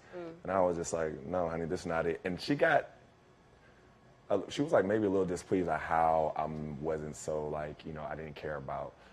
I call her like a social media girl. And I was just like, I should have just clocked that from the beginning, not even wasting my time here. It's like, I need you were human wanting to have interaction. like a meaningful conversation. No, like, she was like, taking a picture of her food. Yeah, I was like, do you want me to DM you while we're here? I don't know what you want me to do here. So, yeah, that was terrible. I definitely don't like that type of girl. Eye contact and conversation, please, phone face down, you know. Just put it down. You could live for a while. You're good, you know. There was a game that I heard about girlfriends playing where you put your phones in a stack, and if you reach for the phone, you pay? Pay the bill. I love that. Should have played that game. You should play that. Made her pay for it. And I still paid. You still paid? I was so mad. I was like, because, you know, at the end of the day, that's good. My reputation's still going to be good in these streets. And her friend is like, yo, you messed up. I'm like, look, I'm going to be open arms to her. I'm like, listen, whatever. So it's all strategic. Yeah, it's all strategic. You're trying to make sure. Strategy. I love that. I love that. What about yours? My worst date was I met this guy on an app, and we went on a date, and he mentioned that his friends saw like my profile and was just like, "Oh, John, you love Latinas," and I was like, "Oh, I'm not Latina," and he looked so disappointed. He was physically shook, like he was upset. And at this point, I'm like, well, maybe I can like look at Ancestry.com and give you a branch, like something. A strand or something. Can we just finish the app before you like completely dismiss? I was real upset. You know, the question is, if you're attracted, how did the nationality change anything? Right? I don't understand where it was like, oh, you look good. Like, oh, you're not Dominican. Oh, lo siento, mami, but bye. Like, you know, I don't understand. I don't understand either. You know what else I don't understand? I went out with him a second time. I did. Second time's your I mean, if you are single and in your 30s, you just kind of try to figure some stuff out. You know what I mean? Maybe it was just a little speed bump. You know? A little more forgiving. A little more forgiving. Yeah. Let's look at some more fan comments. Let's see. Is this Dro, and we can't do any spoilers, is this Dro to go after, is it right for Dro to go after Molly when they share an obvious connection which could jeopardize not only his marriage, but his friendship with, this is like Sola? Thank you, Sola. This is getting very... You're getting this impact. Yes. Okay. Isn't that crossing some sort of line? Like, is it right for him to, like, try to catch his, like, childhood best friend? Right. Here's what I'll say, and shout out to Prentice, because we had amazing conversations about this to really understand, and we would both come into conversations with already thinking some of the same things, and that was great. The thing is, I think, first of all, the pursuit, actually, I like to clarify this. There was a mutual moment that happened. There was. It was fun and games with friends. I'm pointing out dudes for, or Dro is pointing out dudes for, what about my man here? What about my man here? Yeah. Talking about good times. Song comes on. Oh, we're going to go dance. We used to battle all the time, right? Yeah. And then Slow Motion comes on. Slow Motion. It's a dangerous song. A lot of people get caught. Slow Motion has caught some people. It has caught people. It has caught some people. You know, so obviously it's, you dance accordingly. You did. You know, you gotta follow the rules. Exactly. We follow rules around here. Yeah, the sound slow motion. That's slow motion. Exactly. And you see everything get, you know, and then they meet. It's just they both get caught. There's a spark. I could see it. Like first of all, the chemistry between you two is like amazing. Shout out to Yvonne. I mean, amazing. Just to see you guys work, work that connection in that moment. I think me as the audience, I was like, uh-oh. Yeah, that's good. Before you even put it out there, I was like, okay. Right. You know, so, I mean, I guess to finish off the thought was just like, when that mutual moment happened, and him knowing the situation where he says, you know, is that, well, I'm okay to go through with this moment, you know, and to catch you up to speed, because I know you're uncomfortable right now. This is what it is. Yeah. So, you know, and I think it's kind of almost similar what happened with Daniel and Issa. They had history and childhood, and I think sometimes, especially when you're separated for a while, and you come back and you're, man, look at such and such looking like that. Yeah. I mean, I remember you used to have buck teeth and everything, you know what I mean? It's just all that. It's just, and then it's just memories, and that it's something nostalgic about it, and then the history is hard to compete with. When someone knows you and knows like you said, the braces you, the thick glasses you, the knobby knees you. That they can appreciate how far you've come. And then that's where it happens. That's where it gets a little testy. Yes, very. Yeah. We've got some more questions here. Oh yeah, bring them on. Do you think an open relationship could really work? That's a great one. That was from Carrie. That is a good. I appreciate this question. I think absolutely could, but the participants have to all understand the rules and what's going on because people can get really hurt. Jealousy is very real. And so I feel like, I think in the abstract, it can absolutely work with the right people. Is Molly the right person? That's what we're going to have to watch to find out. But that's the thing where I'm just like, when you think about where she's at right now, it's kind of perfect when you think about it. You know, if she were to explore that, I think that she's more, last season, hell no. Right. Last season, no. But she's trying to be more open. Absolutely. And maybe because, I don't know, I mean, especially she had this great guy, and shout out to Sterling, you know. Sterling. You know, shout out to him. I've been trolling him on Twitter. He won't respond. You know, I want a bad date with him. That's bad, damn. I mean, she's spoiled. She's spoiled, right? She's spoiled, right? You know, I'm just if like, Molly can have a bad date. She is spoiled. You know, you see her looking off guys jogging with her shirts off. Yeah. Okay, she's strong. You know, she's strong. But I think since she's trying to be a little bit more free, you know, you would think like right now maybe it could be good, but then I just think about it's hard to shake how you've been for a long time. Yes. And you know, you heard her mention, does anybody marry like my parents anymore? That's been her example for a long time. Yeah. So it's hard to shake that, like that's your foundation in court. Even if you are testing new waters, you get in the deep end, I don't know how long you'll be swimming, you know, so you gotta see. We'll see how this we'll pans see. out. I love that we're talking about it. A lot of the comments that I've seen, fans are excited that we're talking about this topic, especially in Black culture, because we're so known to be pretty sort of textbook. Yes, and so this is nice to see, sort of like, let's explore the world of sort of Black sexuality and like what's going on. I mean, I've talked about this a little bit. We'll see with Issa is that it was crazy because around the time getting this audition, I was at the tail end of a relationship and we were exploring that. Really? It's the craziest thing. When I got this, I was like, wow, like, okay, so. So the relationship you were in at the time were just like flirting with the idea of being open as you were auditioning for this part? Yep. Well, no, actually, no, we already started it. You already started shooting this part? We were already like with, not this part, but me and her we were already exploring that. And then I get this audition. Art imitating life. And I was just like, does somebody know Issa that's in my life? Because this is crazy. And he's half Black, half Latino. I'm Black, and shout out to Panama, you know, Panameño. And so I'm like, wow.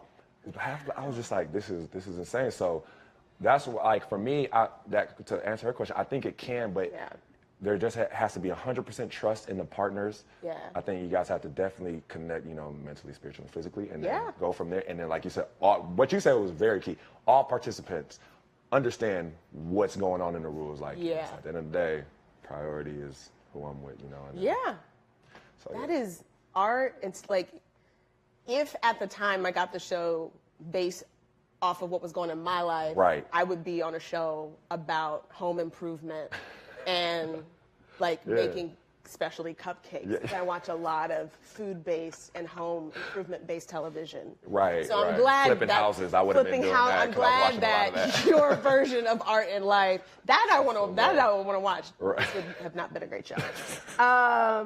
Let's see. We got some more questions coming in. People saying, "Dro, be careful. Familiarity breeds contempt." Ooh, people have opinions. Wow. And then that was from Michelle. And then, I hope Molly doesn't act on her attraction to her friend's husband. Nothing but trouble there. People are scared. You know, people are scared. You know, and like you said, look, especially in our culture, that's not something we know. We really do. One of my favorite lines from last night was when Molly's just like, "You got married in a church.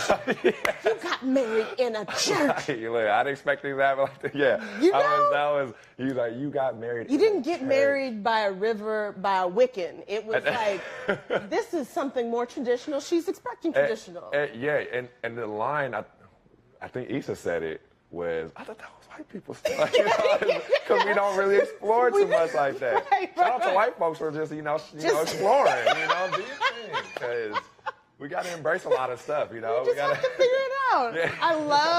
I love that this particular storyline is like trailblazing and that we get to see, we gonna see, buckle up, y'all. Buckle up. So fun. It's gonna be very cool. Absolutely. We have a Dro Hive. This just popped up. Hey, lean into it. Lean into the Dro Hive. Yeah. How has your social media reception been? Are they into it? I've gotten a lot of support. A lot of support from a lot of women. Yeah, there's just been, and you know what? I appreciate that. It's really great. Nice. It's been a lot of great things said, and but even a lot of the fellas, and even some people who have been fans of some past work. Okay. Coming man, that. just really following, and I really appreciate that. And some of the fellas and listen, as an ambassador of Lawrence Hive, and obviously the president of Dro Hive. Oh my goodness. I will align and be allies. Obviously, we got to talk with Jay just to confirm. Just to confirm the Hive partnership. I'm emotion in I'm glad. See, in social media, I've gotten a lot of DMs from men who want to be burped. So, again, different journeys for different people. Different journeys for different people. So. And the sad thing is, they're thinking it's something. They think it's a way real more than you actually talking about. Just like a burping somebody. Yeah. That's just. But hey. It's what happens. Lean into. First of all, I got that from Elan. It is one of the best things that was ever said to me. I took a survey. What insecure character are you? Yes. And real quick, and me going in, I'm like, we know who it is, Lawrence. I'm answering stuff, and at the end, I get Daniel. And it was because of favorite rapper or whatever, and it was a Drake answer that I think that's what did it for me. It skewed the result. Because Lawrence would have said Jay-Z. Right. But I said Drake because I was like, I love Jay-Z too. But I was just like, Drake, Right. And I think that's what made me Daniel. But I texted that to the group. Yes. And he was like, Elan was like, hey, just lean into it. Just lean into it. Just lean into it. Don't fight it. Don't fight it. I've been saying that. Just lean into it. I'm going to lean away from men who want to be burped. That's my line. So don't put that on your dating profile. I was swipe left. I'm not here for it. Burps, yeah. You were just into burping. I'm 6'5" from New York. I love burps. It just says some stuff like that. Respect. Right. Respect, yeah. Let's see where we are. Mm-hmm. I think, we have a Kelly comment. I'm going to read this. Richard, I love the character Kelly, who's the most open-minded person on the show. You had me last night. Would I do Derek? Should I do him? Our people need to be like that. Thank you. I had so much fun in last night's episode. Yeah. Directed by Prentice Penny. Shout out, man. He killed it. His directorial debut. He's the showrunner of the show. He runs the room. He's out here with his own show. Right. That's not even he's just doing the most and doing it all well. I told him, I was like, you're my mentor and you don't even know it. Yeah. You're my mentor. So many people are just looking up to him because he's the standard bearer across the board, but then also last night's episode is to just go to swingers and eat some fries and just I can't put my finger on exactly what happened at swingers, but it was the cheat day. It's a cheat day. I will say though, definitely what you do with Kelly, you're one of my favorite characters of all TV shows because it's a genuine from the belly laugh, and you're saying things. There's a side where people are like, where did she come up with this stuff? And I'm always, whoever I'm with, I'm like, she said that she's improvised, she's gold, you know what I mean? She's gold. And then there's a side where, you're kind of saying people's thoughts as well. You'll say something, they're like, thank you, Kelly. It's just, and even because they're the Kelly and their friends group, you know what I mean? And like I saw that too, or somebody called you a national treasure. And I'm like, you know, you and Lisa, who plays Lisa Joyce, Frida. I seen that for both of you guys, and I wholeheartedly agree. You guys are amazing. Like, you really kill it. So good. Good. I'm gonna swipe right in person. How you do that? I'm gonna do that. That's what I'm gonna do. That's all the time we have for today's Facebook Live. Jay, wherever you are, continue to think about what Lawrence has done and try to figure out how to fix it. We support you. We're here, though.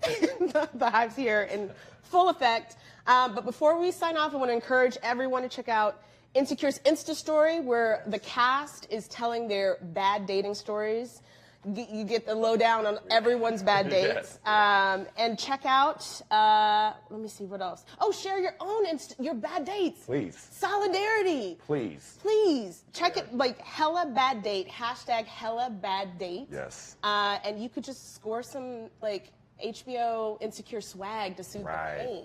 Right. So shout out your bad story. So I know I'm not alone and not out here with just men wanting to be birthed. Right. Yes, absolutely. You know I what I mean? agree. Yeah, exactly. Shout out to Sharonis Jacksons for being here, aka Dro. Where can people find you on social media? So everything, or Instagram and Twitter at RonJ, R-O-N as in Nancy, E-J-A-E, and you'll find me there. Awesome. Show love. I show love back. Show love. He'll show love back. And then next week we'll have another guest host. I'm really excited to see who that is. Right. It's not me. And it's going to be great. Guys, thank you so much for tuning in. Enjoy the rest of your day. Bye. Bye.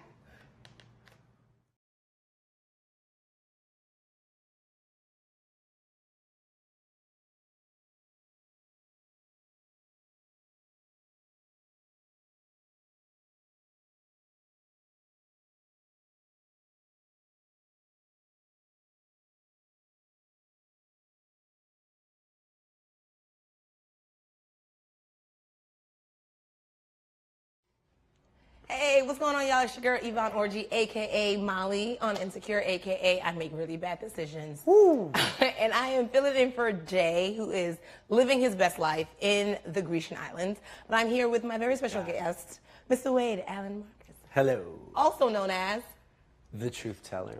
The Truth Sayer. The Truth Slayer and Sayer. And the team captain of Lawrence Hive, to be honest. I'm trying to take that. Calm down. Calm down. Like Derek Dubois. Derek Dubois, a.k.a. Tiffany's husband. But, like, I feel like after last night's episode, the Lawrence Hive is dismembered. No, of course. And someone had to kind of step up and steer Lawrence in the right way. So I really wanted to just kind of step up and fill those shoes because I got a lot of love for my boy. You know what? What I appreciate was episode 3, Tasha read him his Miranda rights, and he will forever be that guy. Yeah. And then in episode 5, you kind of reiterated like, "Hey, BT Dubs, brah." He's got some things to think about.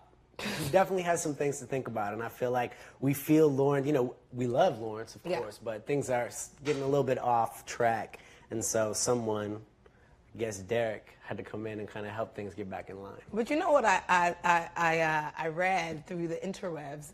Shout out to our fans, all the people who Love hashtag Insecure HBO on Sundays. We're watching, we're reading your comments.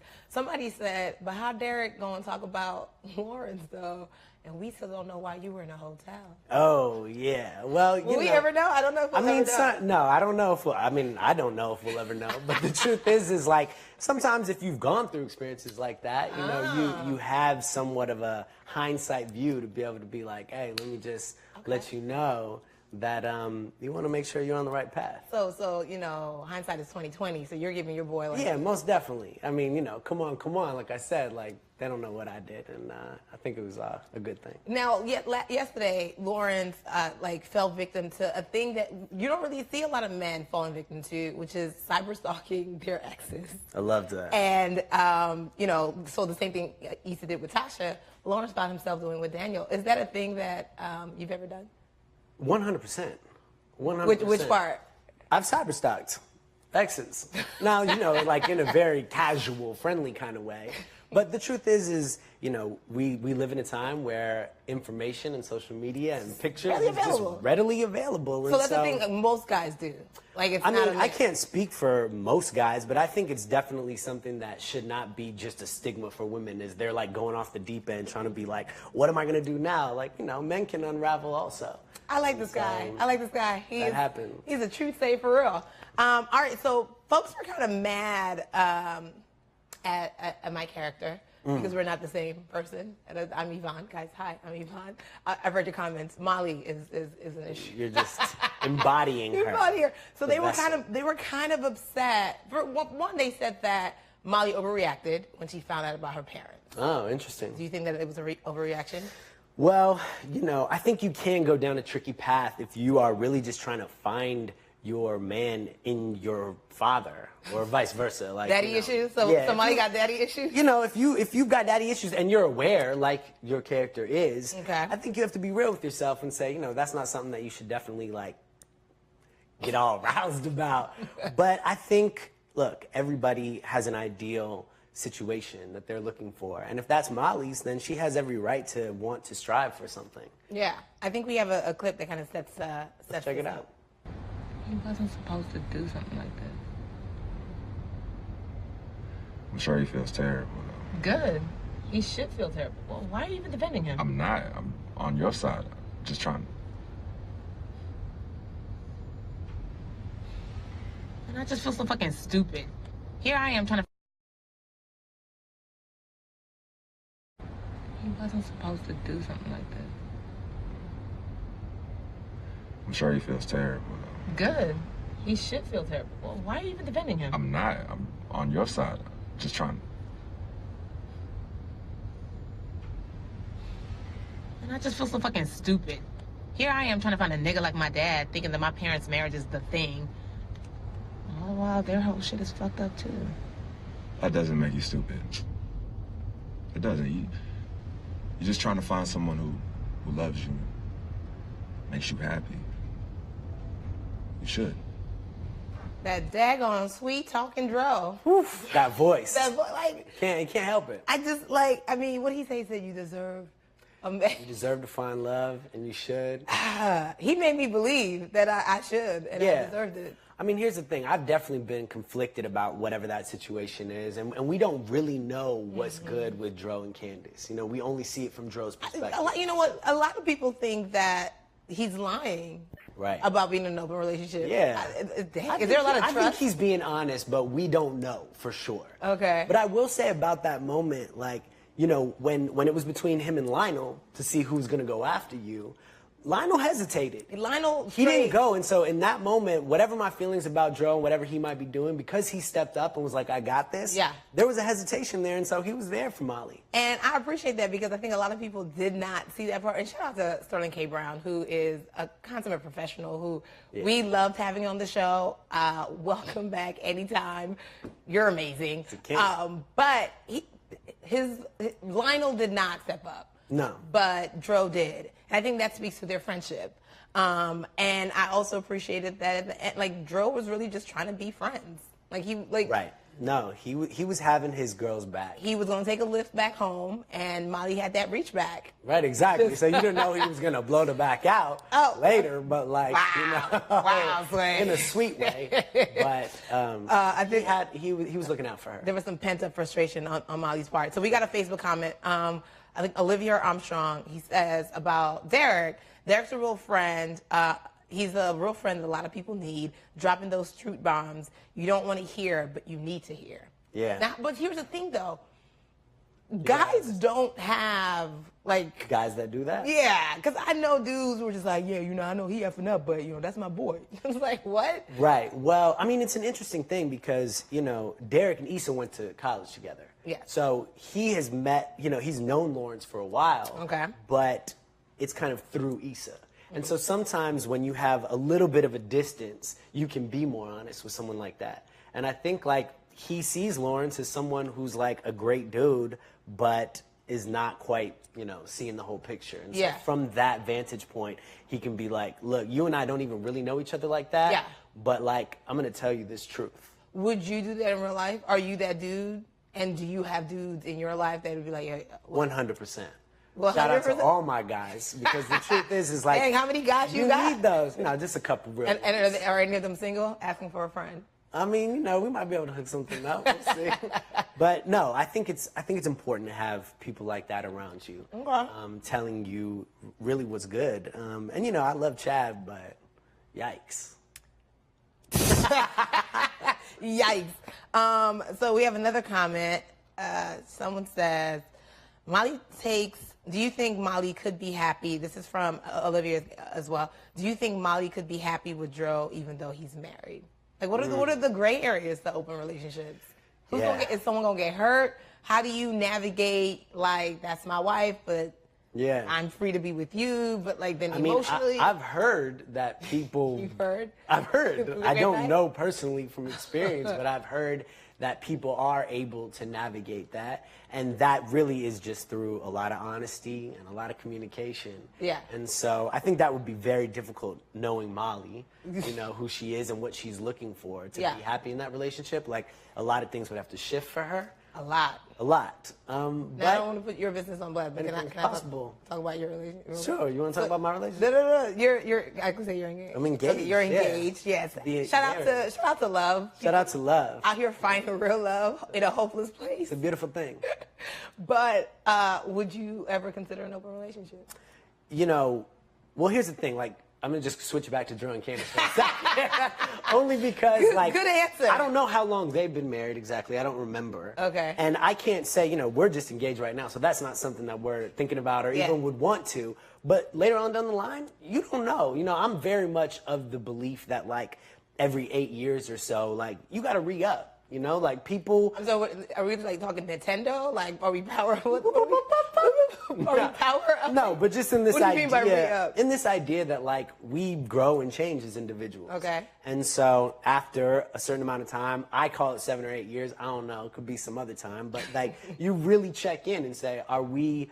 You know, what kind of people are we now, and are we still growing together, and be able to be real about that? And if something is, like, in order to help this situation, if it's hurting, have an open one, then, you know, I don't think we would be opposed to that, but we're not in that place right now. Okay, y'all are good. Yeah. So we have another comment.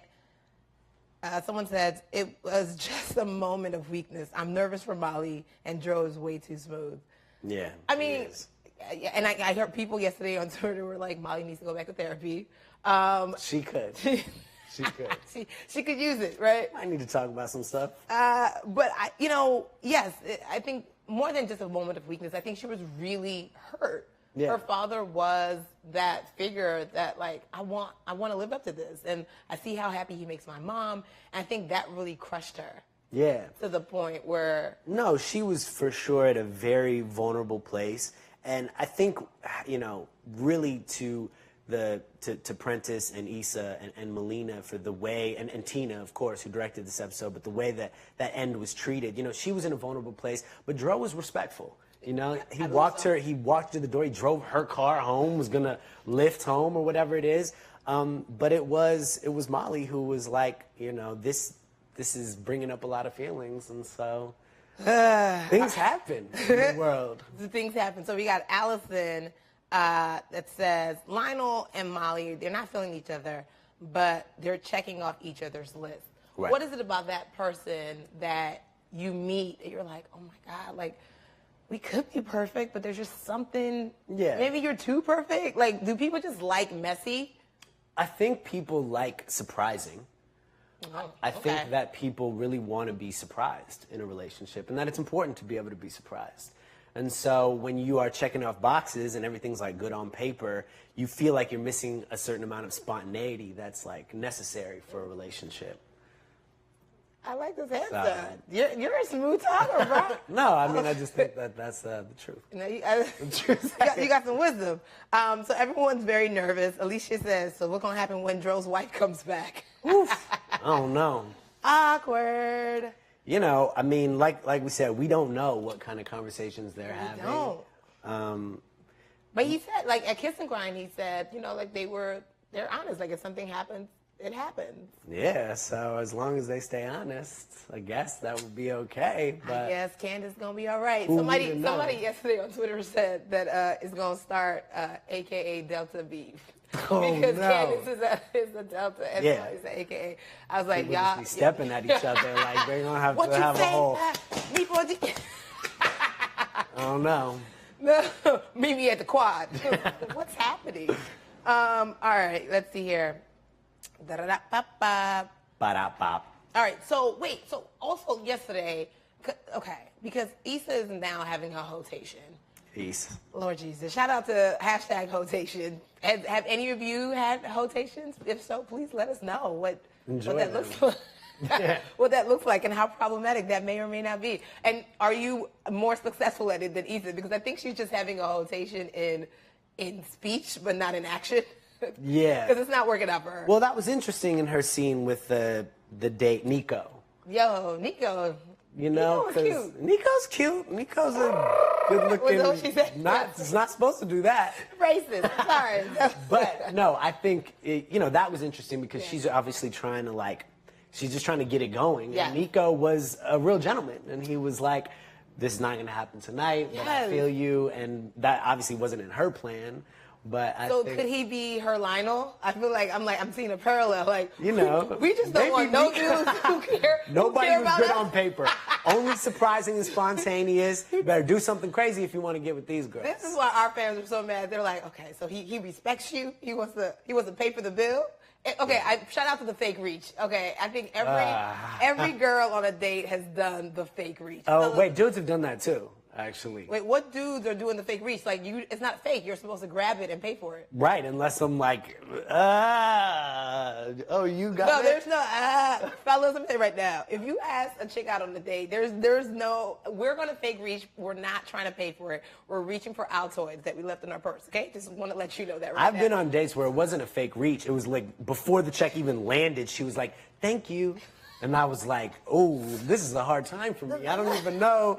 Then you should pick the restaurant. Actually, guys, if it's a That's hard true. time for you, you should pick the, matter of fact, have a picnic.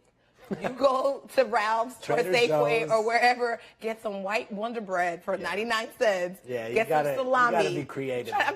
Don't try and take us to Wolfgang Puck and you want a 99-cent store. What if she chooses? Then you rebut and say, you know what, girl? I want to do something super I special. want to do something super special. Take you to the I know this outdoors. spot outside my house. Under the oak tree? It's crazy. The eclipse is out tonight, girl. Why don't we just sit outside You're and going to watch be feeling the all eclipse? kinds of things. No, that does sound great. It sounds great. See, Yeah. girls really don't care about where you take us to. We care about the effort that you put into it. Right. But also, we're not trying to pay. Unless we're taking you out to treat. Right. So I appreciate the fake reach yesterday. And I also appreciated Nico being a grown man and calling her on it. He was like, yo, if you're going to do it, go all the way. Commit. You better We don't want to commit. We're just trying to be nice. Again, I say, is fair. this is the first public service announcement. The second public service announcement is do not text and drive, as we saw yesterday. Oh, my God. That was amazing. I love that movie. Oprah would not be proud. Remember when Oprah had the don't text and drive thing when she had her show? I wanted to know, but I actually didn't. She would not be proud, is what I'm trying to say. But that, first of all, everyone was trying to figure out Whose is that? I don't know if anyone would claim it, though. I'm like, even if you knew it was yours, you'd be like, nah, It's got to nah. be someone's. Do you think we just grabbed that from somewhere, or was someone like, I'm going to take a picture for you? Listen, I don't know what happens post-production, but all I'm saying is if it belongs in the package that appears... Step right up, because we have a prize for you? No. Don't step right up, because we have questions about... No. Don't step up. Oh, questions. I would... I wasn't you would've claimed it. studying. Would you claim it? Did you pause it? I did not... Guy. She paused and was I was like, live tweeting let you me guys. see. Science. No. No. Nope, that's not what happened. But That was anyway, good. Don't text and drive. Don't text and drive. PSA. But then shout out to Daniel. See, I think a lot of people who Good Daniel, dude. I call Daniel Dark Vader. Darth Vader. Dark Vader, not Dark. I like that. Dark Vader. Yeah. And also, I feel like he would be like if Wolverine had a black brother. that's who Daniel would be. No, I Like see all that. he's missing is the claws to come out. Anyway, Daniel came through for Issa in such a major way. Yeah, he and I think And he was so concerned in that moment. And when he's on the phone, And he was like stopping his work, like, no, where you at? Like, Dude. he was. Public service announcement number 3. Fellas, when a woman tells you, "No, I'm good. No, it's cool. Don't worry about it." Worry about it. Okay? PSA James. Come, unless we don't like you. If we don't like you, like, no, seriously, no. But you gotta know the tone. Like, if it's like, no, it's okay. I don't want to bother you. Come through. If it's like, no, I'm good. No, I'm good. My mom's coming. Stay at home. Stay at home. Please. When she brings up her mom, she doesn't want you around. Yeah, you don't want to show what mama said. But Daniel came through, and then he gave her that, like, you gonna be all right hug. That, like, just fall into me. Just fall. Hold on. I need a moment of silence for the just fall into me. Because it's been so long since I've just fallen into. Yeah, no, it's nice. It's a beautiful thing. That's what your to girl be does. held. Yeah, sometimes I'm Little Spoon, on certain days. Like, you got to. I don't. So you're the spooner and the spoonie? Look, we living in a time, it's open. If I need, I'm done. But yeah, so Daniel came through. He hugged up on Issa, and then Issa D, not Issa Rae, because we got to separate the characters. Very much. But just ruined the moment and just she did. kept talking. And to be fair, she was trying to be, like she said, straight up. She wanted to be honest. She wanted to be clear. But it did come off in a way, for me, that, it was hurtful and it could have been saved. Yeah, and so Chrissy wants to know, was it me or did Issa friend zone Daniel last night? Oh, yeah, hard. Like with super buffers. Like all the way. Hadouken, Tiger, yeah, exactly. Like she just pushed it. Yeah, she did. All my references she did are the from Street Fighter. She did the 90s. Street Fighter joint. Yeah, it wasn't. Yeah, so I just, it's so sad because he was right there. He was right there. All right, so I wanted to be there. Is there anything else you want to add? I think we covered a lot of topics. I think we covered a lot of time. We did, guys. I just gotta say, it gets better. Yeah. Or worse. I don't know what it gets for these characters. It gets more gangstar. How about that? We go in. I mean, so keep tuning in. 3 more episodes. Keep letting us know. Yeah, it's crazy. It's too fast. It's too fast. We hear you. All the people who are like, you want it to be an hour long. You don't really want it to be an hour long. It's a half-hour comedy, guys. Just that but we appreciate you wanting more of the goodness that we're giving you. So until next time, we love you. We love you. And keep tweeting at InsecureHBO, #InsecureHBO. That's right. Signing off. Bye. Bye. Thank you.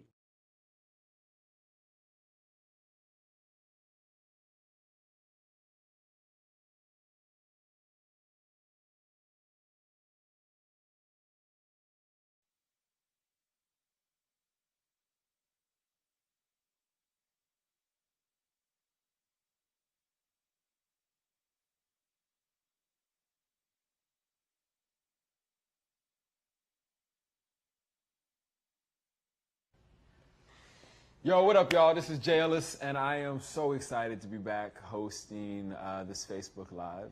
And with me, I have Jasmine.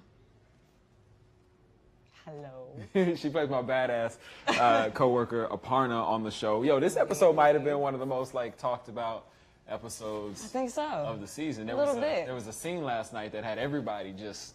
It was a big surprise. It was a big surprise. It was a big surprise. That's one way to put it. That's right. Yo, but before we get to that, I'm gonna be selfish. I'm gonna get to one of my favorite scenes, which I think is actually one of my favorite scenes of us together. Okay. And some of your favorite work of mine. Oh. And it's when Aparna tells Lawrence what's up at work after his woo-woo pitch.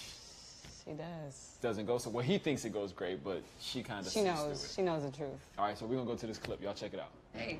So, Woo-Woo's dead. I'm sorry. What happened? I went to talk to Cameron and Tim, and you were right. They were super weird. They clearly didn't like it, but they just couldn't say it to a black dude.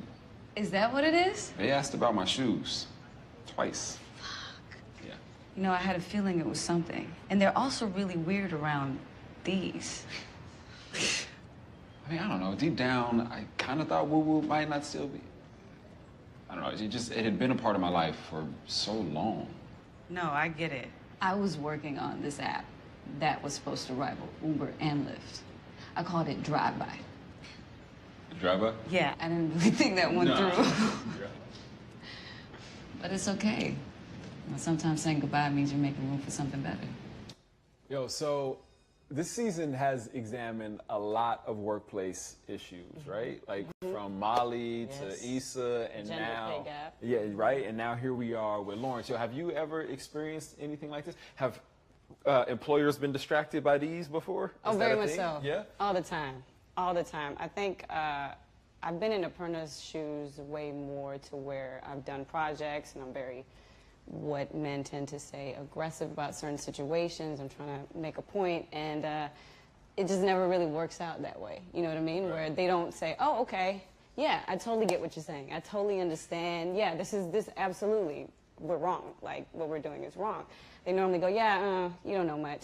Thanks, but no thanks. And then eventually, I'm right. Right. You know, So women tend to be kind of, you know, they're more intuitive. Yeah. So we're going to skip that part. We're not going to get into that. Okay, so we're not going to get into that. No, because we're not going to be spreading falsehoods out there like that. But real talk, what should Lawrence say? I mean, how do you think he should fix this situation? I mean, how does one confront their boss and kind of have that conversation with Well, that's kind of difficult because Woot Woot really isn't a viable No, there's two ways. There's two ways. She keep coming for Woot Woot. Now he could talk to his bosses and be like, you know, I'm very straight up. You know what I mean? Like, just let me know. Right. If it's not working, it's not working. It's totally fine. Right. But I don't think Lawrence is really in that mentality right now. You know what I'm saying? Right. Like, that's the only thing he's got. It's been his crutch for so long. You know what I mean? Yeah. So now he's finally in a position to kind of go, okay, this is Woot Woot. I've been working so hard for this. And the first thing Aparna comes and goes, it's not going to work. It's not going to work. On the basis of the fact that it's not a viable app. It's outdated. You know technology.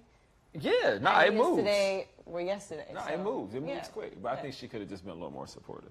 But anyway, how about this? Let's get into some fan questions. Okay. Okay.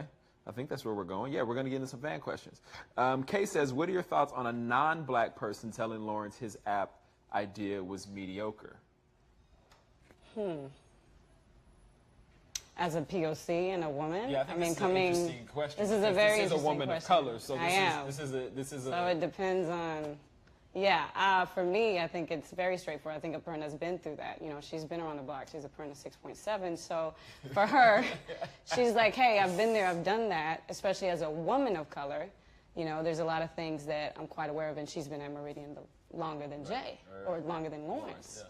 So for her, she's just trying to help him out, and he did come to her. That's true. You see what I'm saying? He did come She didn't come spreading her knowledge for no reason. He came to her, and he was like, hey, what do you think? And she was like, I don't BS. This is what I think. She's a truth teller. She's a truth teller. Issa said this in the wind down, and it hit me when she said it. Like Aparna is very much like so. Probably the shoots at the truest so far of everyone. Mm-hmm. Like no BS. No BS. I think honesty is key. Now, she's like honest Abe. How is that with you? Completely the same way. Maybe a little bit too much, which is why you were like, okay. But I think with a situation being in the tech world or being in any industry, I mean, it's a boys' club. Right. So women really have to figure out how to navigate the truth through that. You know what I mean? And how they can get ahead and climb the ladder in the best way possible. And I think you just got to come in with your aces. You got to go in and present the best thing. And if it doesn't work, you keep it pushing. And if it doesn't work with the company, then quit. You know what I mean? You hear that, ladies? Y'all got options. She said bring the aces. Keep it pushing. She's here for y'all. I'm here for y'all, too. Mm-hmm.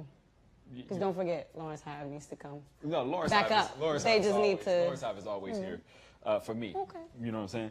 Anyway, all right, let's say what LaSonia has to say. LaSonia, how do you see the parallel between your characters, Lawrence and Aparna, and the technology industry and what is happening in the field today in real life? I think it's interesting because I've talked to a couple friends of mine who either work in Silicon Valley or they work here in Venice with some of these startups. And what you do find is there are not a lot of people of color. No. They do sometimes, I think, a lot of times feel that they're not valued the same, and that they have a struggle that is primarily because of that, which is a very real thing. So I think that's what we're showing here with this particular storyline. Also, it just even within the political climate right now, I think being token is a difficult place where it's like, we hired you, but maybe just for the diversity clause. You know what I mean? Maybe that's the difficulty that he has, is they can't tell him the truth. I've been a diversity hire before, both in this industry and in all the time, to the point where we don't know what you are. So we're gonna figure this out.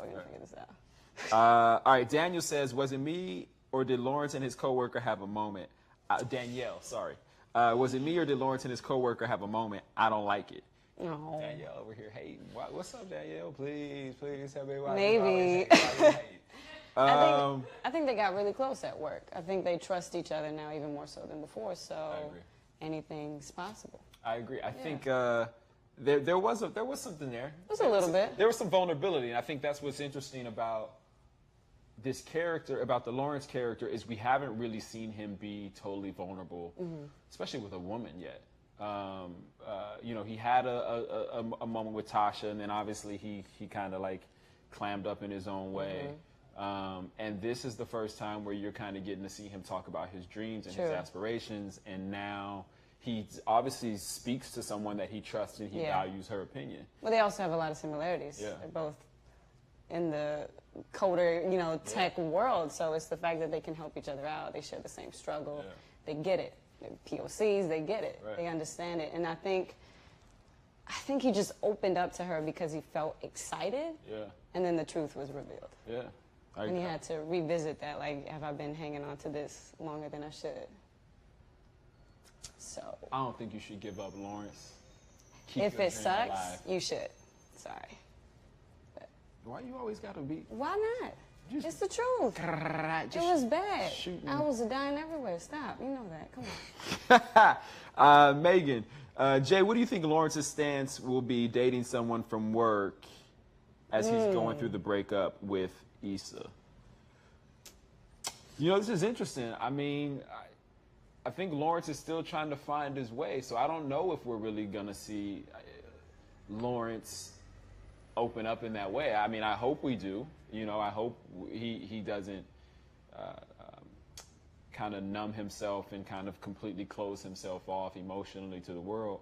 But I think it'll be, you know, it'll be a bit of a struggle. Excuse us, we're at a working bar right now, and a refrigerator just popped on to cool my drinks because I'm really, really thirsty. So I had them stock the entire refrigerator back there with alcohol. All the shelves. I'm probably not supposed to say that, but we drink and y'all. This is water. I'm joking. But what do you think? What do you think? You think Lawrence can open up and date a coworker? I think so. I think it's difficult, regardless, to date anyone you work with. You know what I mean? Like it's a fine line, but it's not to say that it doesn't happen. I think you just got to be open and honest and see where it goes from there. There's a level of trust. I think, you know, if he takes it slow with anybody, it could work out. Right now, he's just been on this, I just got to emotionally let go or physically let go of what's going on. It's not really working out. On either end, it's a little rough. It's not. It hasn't worked. Yeah, nah, it's not. Have you, let me back up. What would your advice be? I don't want to get into our personal life. What would your advice be to a male friend who's recently gotten out of a relationship and was maybe hurt, right? Like similar to Lawrence's relationship, and he's now trying to date, and possibly maybe there's something with him and a coworker. Like, what would your advice be? Well, I think just be safe. Don't do anything that could end up harming yourself. You know, sometimes it goes, when you get out of a 5-year relationship, things happen. You either chase the residue of your relationship or you just wild out, you know, and you try to find a balance in all that. And for me, I just think that Derek's supporting him. Everybody's just trying to help him figure out what he wants to do. And I would probably support that too. Like, if you want to date, fine, but just be aware you got to revisit all that stuff in you. You still got to unpack a lot of stuff. A lot. And you either going to do that and get back into a relationship like Issa and try it again and mess up again and break up and go through the whole thing. You're going to have to keep learning that same lesson, or you could just work on yourself now and take it slow. That's true. So those are that would be my advice. Jewels of wisdom. All right, so we're going to go to some Facebook comments. No, I'm sorry. I'm going to back up for a second. we're going to do a comment storm. So we are going to get to some Facebook comments. But this episode sparked a lot of social media debate around Issa and her sexcapade, right? From Eddie to Nico to Daniel. Like, Issa had a rough week, right? Look, I'm all about the rotation. Yeah, so you're all about it. So I'm you're all about the rotation. Okay, so what is I your wasn't take part on of the rotation, okay. but I did have a rotation. Okay, so I what? support that. So talk to me. What's your take on what Issa is going through as a character? She's got a goal. She's got to get the D. She's got to get the D. She's got to get the D. Now, is this a real thing? Like, do women just gotta get the D? Like, yo, ladies, are y'all do out men here? not gotta get Let me get this close up real quick. V? Ladies, talk to me for No, a second. no I need some close-ups. comments. I need Come some back comments. this way. Ladies, are y'all really Let's out go here to just trying reason to get here. the D? No, come on. If that's why not? That's where she is mentally. I'm not hating on it. I'll go through the list. Nico, he wants a relationship. That's great, babe. She's not for that. Okay. So boom, he's Sorry, out. Nico. Neighbor babe, she really doesn't know how to do the rotation as well. So showing up at someone's door, it might not work. He might be occupied as well. And then you got Daniel, something that's familiar. Right. So she goes and she figures out that, hey, maybe I could try a couple tricks. See where I stand. You know what I mean? And, you know, she didn't expect the ending, but I don't know if they teach that. Explosion? They taught that it's explosion? I don't think they teach that. I don't think they teach that. They teach you where to go. I don't know. They teach you how to handle it at the end, so. I mean, she still could have went to dinner with Nico and saw where that went afterwards. She did. She went on a date. No, when he was at the house and she was all like, you know what I'm saying? She was ready. Yeah, but she had a goal, and her goal was to get the D, and he was a provider, so you gotta go. Let's go. Wow. Gotta get out. Ladies, if y'all really out here like that. She's being honest. That's what she's going through. She said it specifically. So we go. All right. So Kenita said, "Have we seen the last of Nico? Issa is not about that life." I actually don't know. If I really don't know. I actually don't. I be in my own storyline. Yeah, so I don't really know. I don't even venture to that area, so I don't even know. But she definitely was not feeling it last night at all. He was cute though. He was cool. He had goals for like marriage. I'm probably gonna. He did have goals. He was trying to wife. Yeah, he was trying to wife. I'm probably gonna mess this up. Help me say this. Escilla? E-C-I-L-A. Escilla? All right, we'll go with Escilla. Do you feel there's a double standard with with the rotation with men and women? Yep. I didn't even finish the question though. Rotation, double standard. There you go. Is Issa trying to get hers? So why not? Yeah. Issa's trying to get hers. So why not? So why not? So you think there's a double standard? I do. Cool. I do, absolutely. Okay. A guy can smash however many girls, and then all of a sudden it's like a girl's like, oh, you're a whore. It's like, I have a libido. I gotta please it. I gotta do what I gotta do. I don't know. I feel like Tasha kind of said some very harsh words to Lawrence about his rotation. Should I touch that? Should I touch that? I'm just saying, like, I feel like she has some very choice words. You were kind of booed up, though, weren't you? A little bit. You were a little bit close. Y'all were watching a lot of shows together. He wasn't watching no shows. She was watching TGIT. You were there. You knew better. You knew better. But he was trying to have his cake and eat it too, yeah. No, he was trying to give her the D. She wasn't for it. She wanted to watch stories with her boo. You know what? I'm just saying, there's levels. Nicole says, I never thought Nico was the right path for Issa because she seems immature in her rotation. I think she just doesn't know what she's doing. She's never done a rotation, and she's like, I'm going to do it. And it's like, wait. I don't think Issa's you gotta meant figure for this the out. rotation. Probably not. I don't think that's what she's built for, y'all. I think she's not. The thing is, like, again, it's a 5-year relationship. You get out, and she was, I think, Lawrence got complacent, you know? He was complacent in the relationship. Hold on. He was. Hold on. I'm tired of hearing this, all right? We're going to back something up. I'm about to start, we're going to start dropping bombs, and the Lawrence Let's do it. Let's do it. Listen. I'm ready. Everybody keep talking about this. He was complacent. He ain't had no job. Listen, this is all BS, all right? He didn't have a job for the first 2 episodes of season 1. By season 3, my man got a job. He got a haircut. He got off the couch. His car had gas in it. It was all too of a late sudden. by that time. What you mean? They Because had by 3 first episodes where they were episode, happy and kissing. According to Lawrence, he was in that mentality of being like, oh, everything's good. Issa was not good. She was not good at all. The first episode, she went out. You forgot the birthday. No. But episodes 4, 5, and 6. Too late. What you mean it's She too made late? her mind up. But we holding hands walking through the mall. She's trying to. You guys were trying. Well, you were absolutely sure, like everything's cool. She was trying to figure out if this is comfortable too. She knows this. So she's a bad person. Is what you're saying. It sounds like what you're saying is she's a bad person. I just think that.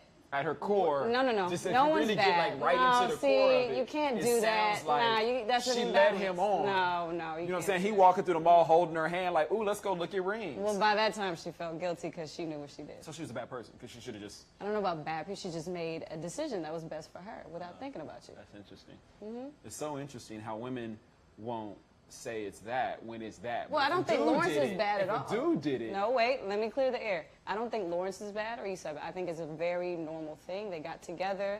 They had goals. He was working on his app. She was providing for a bit. She probably got tired of it, and they lost that connection. You lose yourself when you get into a relationship if you don't know yourself. So why not just say something instead of smashing Daniel and then letting Lawrence walk around like a fool? I agree. She should have been honest. That's that what I I'm agree. saying. with. Ladies, you can't be on Issa's But side. you can't be like she's bad. Just say she should have been honest. Lance, showing up to Eddie's spot unannounced was a big mistake, LOL. Lance, I agree with you. No woman should ever show up to a dude's spot unannounced. You shouldn't show up at anybody's spot. I don't know. That was just, Yeah, I again, agree. her rotation, she's just very She young. just in her doesn't rotation. know. She was so excited. She ain't about this life. She wore the shirt and all. LaTanya says, Daniel is totally into Issa. He's going to get hurt again. Ooh. Maybe. Oh. Maybe not. I mean, What do you think? here's my thing. What do you think? Yeah. I think it's interesting. I just find it really, really interesting that, like, Lawrence gets called a F-boy, a F-N, So, more That's a lot. specifically. That is very right? aggressive. I But find it that's how she interesting. felt. I find it interesting that he gets called that when Issa's kind of doing some of the same behavior. This cat and mouse game with Daniel is super dangerous. Like how she played him, like when he gave her a hug and was like, "I'll always be there for you." And she's like, "We cool, right?" Like, Well, because she's not focused on a relationship. but then she should have said that from the beginning. If we communicated as well as we should, we wouldn't have a show. That is the end of it. We were able to communicate. Because wait, has Lawrence and just Issa, have saying- they exchanged words? Nah, they have not spoken. Okay. They have not spoken. Okay, so maybe that's the key to everything. I don't know. Yeah. Communication Communication is is the key, guys. Communication is key. That's what we're. And backtrack to Tasha, I mean, I understood. She was on Team Lawrence even before Lawrence knew that she was on Team Lawrence. She was on Team so Lawrence before Lawrence even had a team. Like, Exactly. So he I wasn't even think, drafted yet. Yeah, I think that she was kind of hurt. Maybe a text, maybe a call, Lawrence could have sufficed. Maybe, because I felt it when she said it, I was like, yeah, I feel that. A little bit. I'm telling y'all, man.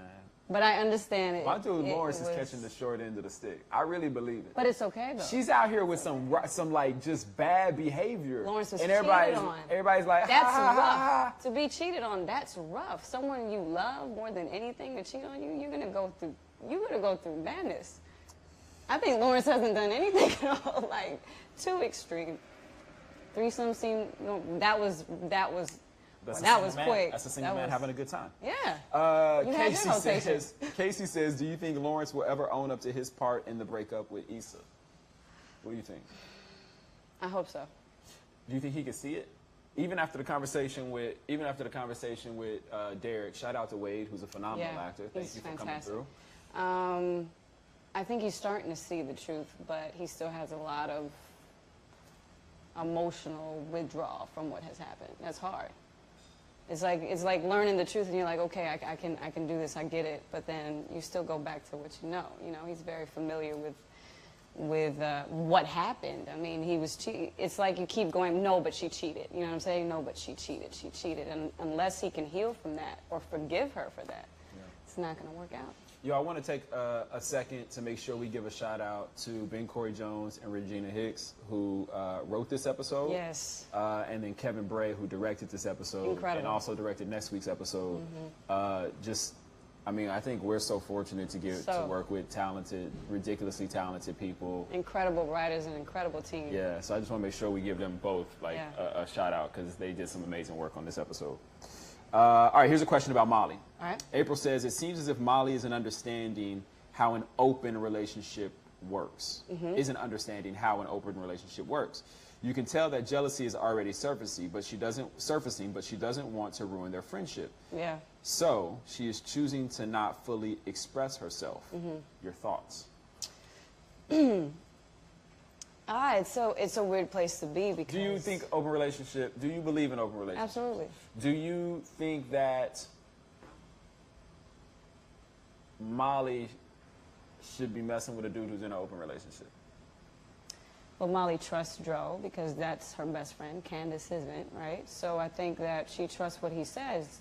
I think she should confirm it with the other party. Still has so I think that's the hang up. Ladies and gentlemen, there's been no confirmation. But from what I've seen, Dro seems to be pretty honest, and that's shocking. You know what I mean? Like, it's like we want honesty, he's being honest. But it's still this like, oh, I don't believe him. I don't know if, because it happens. It does happen. I think if she clears it with the third party, she'll probably feel better to be in the relationship. But do you think Molly can really play?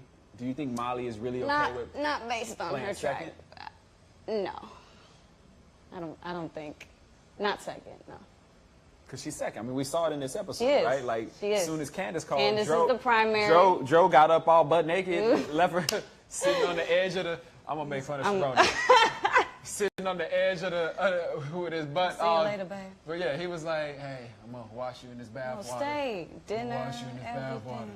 Stay." Like, but I mean, he's always gonna pick Candace first, right? She's the primary. She's got the ring. So how's Molly gonna handle that? How? I mean, let me ask you this. Let's back this up. To some of our viewers who may find themselves maybe one day confronted with this, with a similar situation, how would you suggest they work through this? Well, I think you should try everything first. Like, you don't know it. Try it, see if you like it. If you don't, keep it pushing. So that's how I feel about that. But I think communication is key. There's more than one person in this relationship. Right. So you have to clear it with both ends. I think it's hard for her because she trusts her best friend. She knows Candace. Candace is always out of town, so we don't know what Candace does out of town. But she's going on the basis or the truth that Dro's spitting, and I think they're quite open. He's quite liberated with her. I mean, multiple times. So yeah, I would. You got to communicate with all parties though. Otherwise, it seems shady. It seems like, oh, you're just doing this on the side. So you're worried that it seems shady. You're not worried about because my issue is, I think April brings up a really good question with the jealousy. Even if she confirms it with Candace, is the seed of jealousy always going to be there? How do you deal with that piece of it? Molly would have to deal with that. Yeah. She would have to find confidence within herself to not be jealous of her. Maybe she should go back to that therapist. Yeah. I think her growth was beautiful with that therapist. Like, I mean, it was really great. I think she just stopped herself because she was like, I don't know if I want to do this right now. Right. I still want to figure this out for myself, maybe make a couple more mistakes and then go from there. She's going to make some mistakes. Yeah, well, I don't know. I think she got reality sunk in because Candace hasn't been around. Right. And now Candace is back in the loop. Now you see a real open relationship. So we'll see. I don't know. All right, y'all. That's it from us. This is Jasmine Kaur, who plays Kaur. There you go. Who plays the amazing Aparna. Thank you. My coworker, my friend, my keeping it real associate. I try. At Meridian. I try. Thank you guys for watching and hanging out with us. We will see you next week after episode 7. And that's it. Yo, keep sending us comments. Yeah, it's getting close to the end, y'all. So stay with us. We only got 2 more left. Send your comments, send your love, send your support for Lawrence. Peace. Later.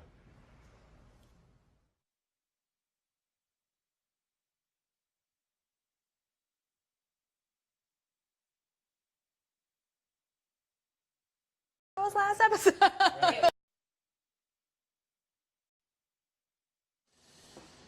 What up, y'all? It's Jay Ellis, and I am sitting here with the beautiful, the wonderful Lisa Joyce, a.k.a. Frida. That's right. Issa's best friend at work. At work. And you might be like one of the best people in her life, actually. She just doesn't know it. Frida would love to be one of the best people in Issa's life. I think you are. Well, I think she's trying to earn it. So we're going to talk about the second to last episode. Penultimate. Last night, right? Written by Prentice Penny, who did his thing. Directed by Kevin Bray, I believe. Oh, Kevin, yeah. Who also did his thing. Back again. So listen, throw your comments at us, throw your questions at us. Like, we are here for you guys. Feel free. We don't get to see, Lisa lives in New York, so we don't really get to see her on the West Coast that often. For you. So bring your questions. All right, so first we're going to start with this thing called the birthday dinner fail. Okay. Right? Yeah. All right, last night was hella awkward for everybody involved. It's painful. And then, like, Derek's birthday just made it way worse, right? Have you ever unexpectedly had to face an ex with your new bae in public? I have. What? I have. I went to a party and I was with the new guy and the old guy was there with his new girl, but I had left him for the new guy. Ooh. And she treated me like a supervillain. She was like, hi, like, I know all about you. And I was like, oh, okay. And so it was, we said hi, but then we spent the rest of the night, like, on opposite sides of the room. Wait, so were you with somebody? Yeah, I was with the new guy. And did this new guy know about the old guy? Yes, like, everybody knew everything. So But, like, he go supervillain? Did he go supervillain on the guy? He kind of, like, peacocks. yeah, he did. And I was like, this is new. Like, did you like it? She is new. I mean, I liked it in hindsight, just that I was like, yeah, he was kind of doing this thing, but I don't need that. Like, it was awkward. Yeah, it was totally awkward, and like, I knew this chick hated me, and I was like, we just need to end it here. Did y'all hug? Did you shake hands? No, Did we you were- just we were like, just was like- there like this weird, like awkward, like super far space? We were like, we saw each other and we were like, we have to do this. And we were like, hey. And then I was like, I'm Lisa. And he was like, I don't even remember her name. I blocked it out. And I was like, As you should. hi. And then I was You're like, blocked out now. She was blocked out. Girl. But We don't know your name No, 'cause you're blocked out. I had to block her out. But the guy I left him for is like now my husband. So it worked out for me. I think they got married too. So would that mean that Lawrence was gonna marry Aparna? Is that what? Is that? It almost are you seemed like you Lawrence didn't in this? know her name. No, I'm just trying to figure out. Are you Lawrence in this story? I mean, Because Lawrence left Issa, right. right? Well, Issa. Go ahead and your say stuff, it. Are you Team Lawrence or Team Issa? No. I want to know right now. You know. Because I want you guys to know something. Okay, No. so listen, Lisa and I work together. Obviously, we're on the same show. That's why we're here. Yeah. But we never see each other because our worlds don't collide, Country right? apart. So all of her work is with Issa Yeah. and with at We Got Y'all, and Yes. then all of my stuff is somewhere completely different. So we Yeah. don't really get to spend a lot of time together. You don't so know. I You don't wanna know about. Well, look, I think that an affair. This might not be a popular idea. I think an affair is a symptom of an unhealthy, dysfunctional relationship. Okay. Like, the betrayal is real and painful and bad. But I think a relationship involves two people. So I am not gonna That's pick interesting. a side. So it sounds like I'm you're not, saying it was Issa's fault, but it was also Lawrence's fault. I'm just saying, like, both sides are culpable, and I'm not. So you're not going to choose a side? I'm gonna be Switzerland in this. Really? I'm gonna stay neutral. Someone has to. I mean, and it should be me. At this point, it probably really should. It really should be you, to be honest with you. Let me ask you this: did you think that Issa's reaction last night was fair? Her reaction, like leaving the dinner? You leaving the dinner with the whole Aparna thing. She needed a breather. Did you think that when she said you threw the new girl in my face, like, did you think that was fair? Did you think that's what Lawrence was doing?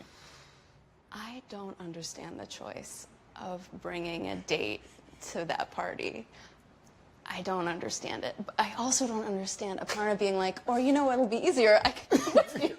Aparna did the setup. No, and you were just kind of like, okay. And I was like, sometimes Lawrence, I was like, is he just going with the flow so much? Too much. Yeah, that he's like not, he's like, maybe, like, I don't know if it's like an extreme optimism or just like, I don't know what it is. But it was not a well thought out choice. Between the two of them, you would have hoped that somebody would have had some better judgment. Yeah, well, I would think Aparna would be like, I don't want to go to that, like later or another time. Yeah. Or you would have been like, it's better if you don't go to that. So you think Issa was right? Like, you think her reaction was, like, Well, justified? I think, yeah. I mean, taking a breather and being like, I don't really want to watch this, and, like, what's going on is totally justified. Okay.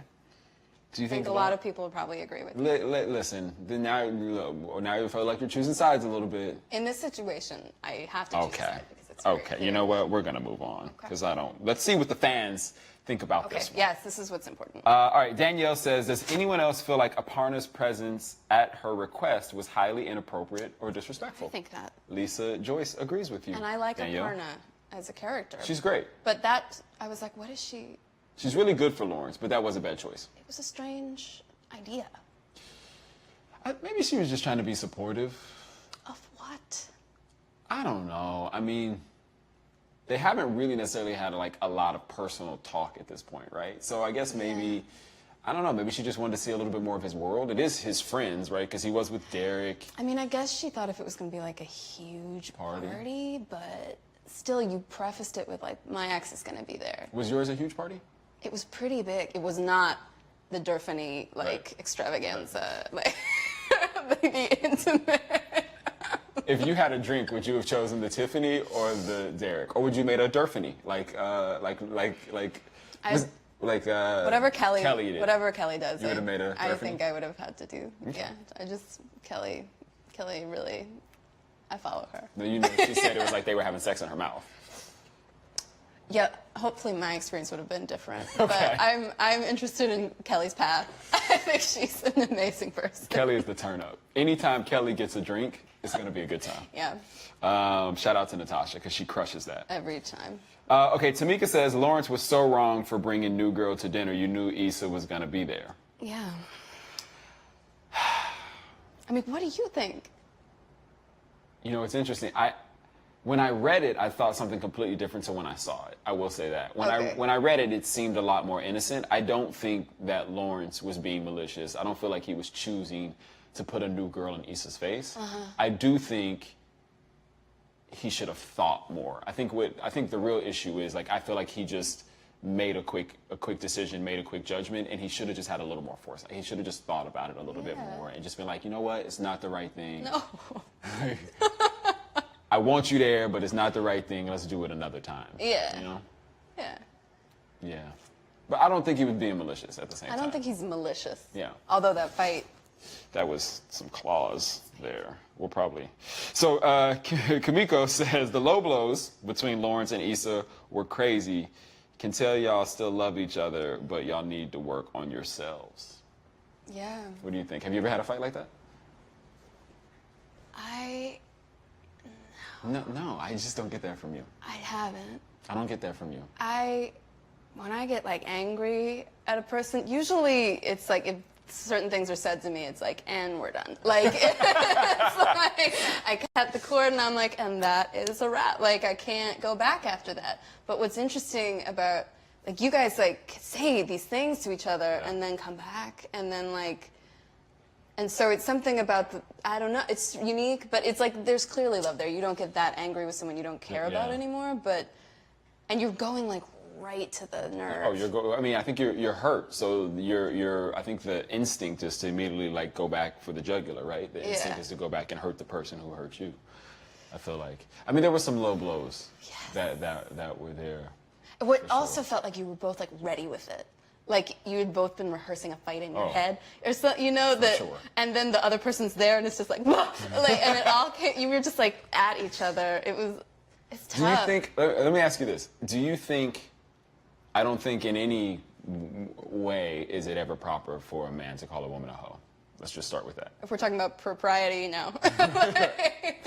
But I think it's interesting that Issa says she was having a hotation for so long, and then Lawrence called her a hoe. I do think there's something really interesting in that. It's a different thing when, like, we can refer to ourselves in certain ways, but when, like, other people do it, it's, like, not okay anymore. Yeah. And coming from Lawrence, like, after, like, bringing this other girl, like, it's so loaded, you know, and he said it to hurt her. Yeah. She brought up woo-woo, like, to hurt you. To hurt him. Yeah. And it still hurts. They were going, like, you were trying to just hurt each other as much as you both could. Don't do that, guys. In your relationships, just if you just be nice. Well, you or know, just like amicable as best as possible. some truth stings, and you have to like be willing to say things and like get through it. But some of it, that was just like there are different ways to say things Yeah. that are true, like different ways to express the truth. How would you have told Lawrence you weren't getting any woot-woots on your phone? Could somebody please send us a message right now and tell us what is the polite way you would have told Lawrence? Some more you're not getting any woot-woots? constructive, diplomatic way. Yeah, no, she's funny though. Like it's she's funny when she's mean. Yeah, she is. She is. Nick says, I felt like it was really just Tiffany's party. It just so happened to be Derek's B-Day. Were any of his friends even there other than Lawrence? Well, there was a couple at the end of the table. Actually, that guy was in the web series. He was? Yeah. Yeah. I remembered him. But, so I don't know who You know, they I are. think the Dubois relationship, as Tiffany and Derek, their last names are, I think she runs the house. Definitely. Yeah. So it probably was a little bit more of a celebration for her, and he just happened to be there. It just happened to be his birthday. Yeah. I would imagine. I mean, he's involved. Yeah. He's a necessary element. By changing age. Yes. Yes. He did his part. He was involved. All right, we're going to do something called the Love Doctor. Okay. All right, this episode saw some serious dating fumbles, right? Yeah. Let's play a game called The Love Doctor The game. Love Doctor and try to fix our character's troubles of the heart. Okay. You ready? I'm ready. Okay, so Issa has a tough time at this party. Lisa, what advice would you give? See, I like what Issa did. I like that do? she was, in the beginning of her just being like, I'm going to push away from the table and like go outside and take a breather. Like, I'm not going to make a scene in front of she calls her a rando, but... She went for a low. She That went was low early. She could have said it quieter, but it was, it was like for the table. For the table. Oh, yeah. The waiters heard it. The kitchen. Yeah, the kitchen people sniffed. downstairs, Yeah. like stuff. But I think that, and then when you come out, I don't know, but then it's like a whole different conversation. It's a whole different thing. Yeah. It definitely turns into a different thing. Yeah. No, All right, what advice would you give? What advice do you think level-headed Frida would have given in that situation? To Issa? To Issa. Stop drinking. I think you should stop drinking. I really think just have that club soda. That was your first impulse. Go with your gut. You know, the gut and the mind are connected. Yeah. I think that's Frida, something like that. And then, like, how do you think she would have tried to break up the argument? Would she have just, like, stayed and watched the argument with Lawrence and Issa? Or do you think that she would have, like, stepped in and said, like, hey, guys. She's just paralyzed. What do you think she would have done? I hope Frida knows enough not to, like, get involved in those matters. Like, okay. You know, like, the Gaines situation, she was, like, she was trying to support her. It was, like, they worked together. Right. But if the situation like that, that's not her place. That's not her. You're right. Not her place. All right, and also having tough times, Molly is caught up in this Dro drama. That's how I feel about it, too. Yeah. Did she make the right call by telling him goodbye in the text message? Yeah, she made the right call before she started doing it, and then started doing it, like, episodes ago. And she was like, I don't see my life this way. It's too messy. How does she not see that this is what this is going to be? Do you feel like, I saw it in this episode the most, when he starts talking to her, she, like, goes under a spell. You know, buddy, so I literally was with a friend of mine. It's Labor Day, by the way, guys, and I was just at a Labor Day barbecue party. Happy Labor Day, and thank you guys for being here with us.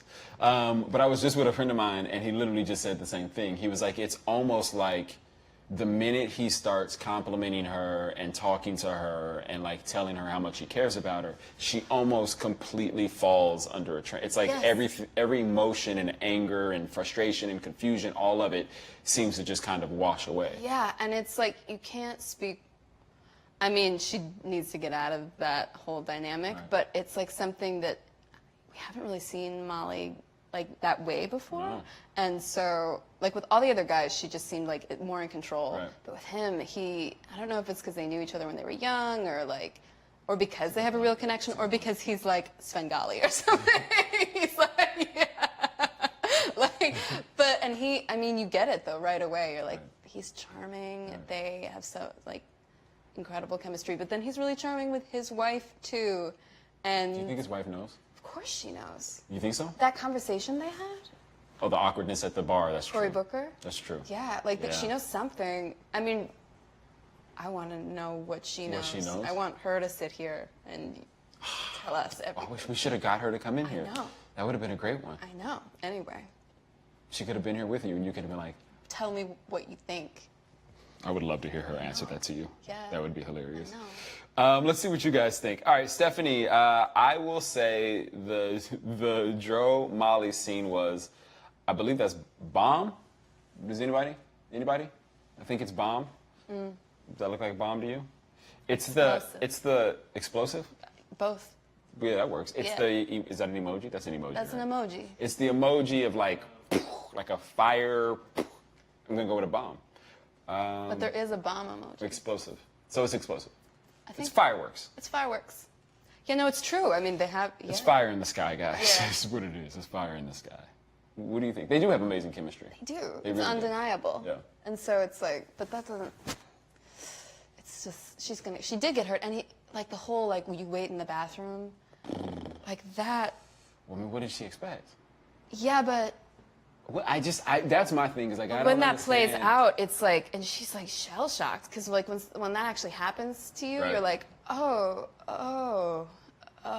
and then That's like who I am. yeah, and That's then who I am. like that just happened, and then what we didn't see was like going back up, or did we? They were singing. We see her walk out of the bathroom, and then, And then Issa's, which is such a yeah. great moment. Yeah. Yeah, the writing in that is so good. Prentice is amazing. It's amazing. Yeah. It's so smart. Our writers are a genius. Yeah. All of you guys. Chrissy says, I hope the Molly and Dro fiasco is over. Yeah. Which we agree. I think we agree. We want. I mean, I want. I will Molly say, to- like, Dro's going for MVP status right now. I. 'Cause he's having his cake and He's eating it. Yeah, he really is.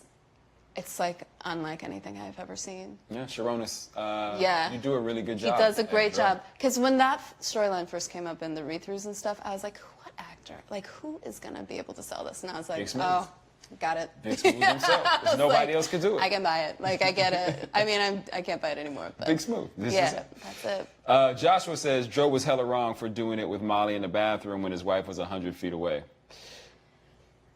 Well, Yeah. I mean, but, you know, at the same time, if they have an open relationship, I don't it know seems what that means. Like, that I want- Candace wouldn't mind I want it to be explained to me by her, by her. right? This is interesting. We have not heard, actually have not heard Candace's perspective on this open relationship at all. So we actually don't really know if this is an open relationship, y'all. Because that's a thing. Right? We don't really know. Like people being like, no, it's open, or we're on a break, and then it's like, no, you're. And for some reason, she just never pops up in town. Like, he's in town, and he's like, oh, no, she had to go to Orange County. Oh, no, she had to go to San Diego. like in a Oh, silent no, meditation. she's in a silent meditation in Alaska with some Inuits. Like, it just doesn't make sense. No, it doesn't. There's a lot of questions. Yeah. I think Molly needs to go back to Dr. Ramda. I think she should take Issa. They could have like a joint session. I saw a meme last night. You guys, the internet is undefeated. You guys are so brilliant. It's just absolutely one of the most amazing things about the show. I saw a meme last night, and it said, Molly's therapist, Dr. Rhonda, and it was just the dragon from Game of Thrones blowing fire. It was just so good. Yeah. It was great. Yeah. You guys are genius, man. Okay. Ebony says, Issa and Lawrence need to go their separate ways. He still cares about her, but if they don't talk it out, they're just going to be toxic for one another. Yeah. That's true. I mean, I think it's really interesting that obviously Issa tried, like, when they first broke up, right? Or when Lawrence first left. But I do think it's interesting that, like, you know, I don't know. There are a lot of moments where we saw him go to her place. I think the first time we saw him go to her place was after the threesome.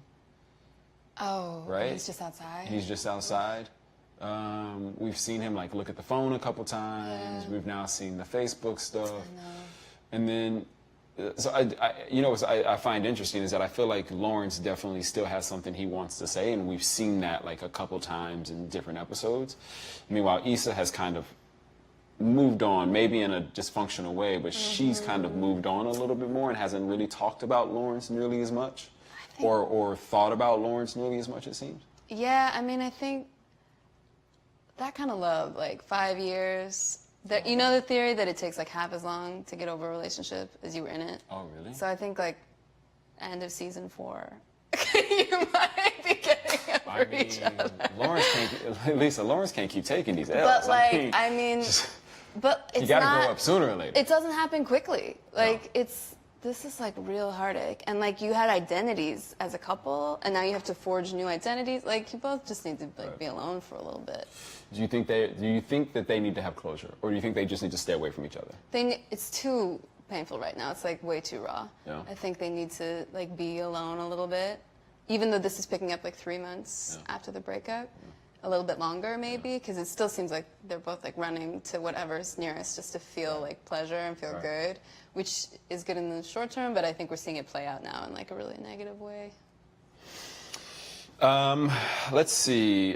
Golden says, Aparna knows that Lawrence still has feeling for Issa. She knows she is temporary. She's giving Aparna like some omniscient. I mean, she's got intuition. I mean, I don't know. Do you think she feels that way? Aparna? Yeah. I think Aparna was just like ready to go out. Like, I think she's not. Look, for her to say like, "Let me come with you," like I said before, I don't think she's really thinking about the situation. It seems like she just kind of wanted to like hang out with you. Yeah. And was like, I don't, like, let's not be here. Like, let's go to this other place and like, let's just have a good time and not. She had no idea what was about to happen. She didn't know. And she caught the tail end of it too. Like, she didn't really see you guys fighting. Let me ask you this. If you were dating someone, Lisa is married, so she's not dating anyone anytime soon. It's true. But it's not an open marriage. I don't know what that means. Candace, where are you? If you were dating someone who had recently come out of a relationship and you went through something like that, and it was new, right? So you're newly dating Lawrence. So I'm Aparna. You're Aparna. Yeah. She's newly dating Lawrence, and she can see what Lawrence and Issa just went through. Yeah. Do you step away? Yeah. Or do you try to heal? Because she seemed like she tried to heal. She seemed like, hey, like I got your back. I'm there for you. Like, That's where do you not her think? job yet. No? No, and also you guys work together. That's just never, ever, in my experience. Unless you like, it's amazing, and then you start your own business somewhere else. It's like an amazing couple. Like that's one very optimistic way that can work out. But no, you work together too, and it's like. I mean, I guess if anything, you could have afternoon delights like all day long if you work with your right. Meridian? No, not at a Meridian. Well, I mean, yeah, it could be a Meridian too, actually. I bet they have a room for that. It's a tech company. It's they like definitely. so open. It's a tech company. They got rooms everywhere. Whatever fosters creativity. Yeah, whatever you guys need, just make some tech. Yeah. So you would step away? Yes. Yeah? Yeah. Also, I'd be like, I'm at this party. He just ran out after his ex. Like, maybe I'm gonna go home and not like chase this. Like, it's so clear that you're like emotionally in it. Yeah. It's so loaded. Yeah. It's a lot. It's a lot. I wouldn't want to be in that. I'm not going to do this last comment because it's an Issa and Lawrence comment, and I want to find out more about Frida. No. Because I don't want to. Because there's also a very interesting storyline that's going here. I think with Gaines, with Vice Principal Gaines, with the black on brown relationship in Los Angeles. So I think like it is a very interesting thing, and I think like I'm curious. Like, what do you think?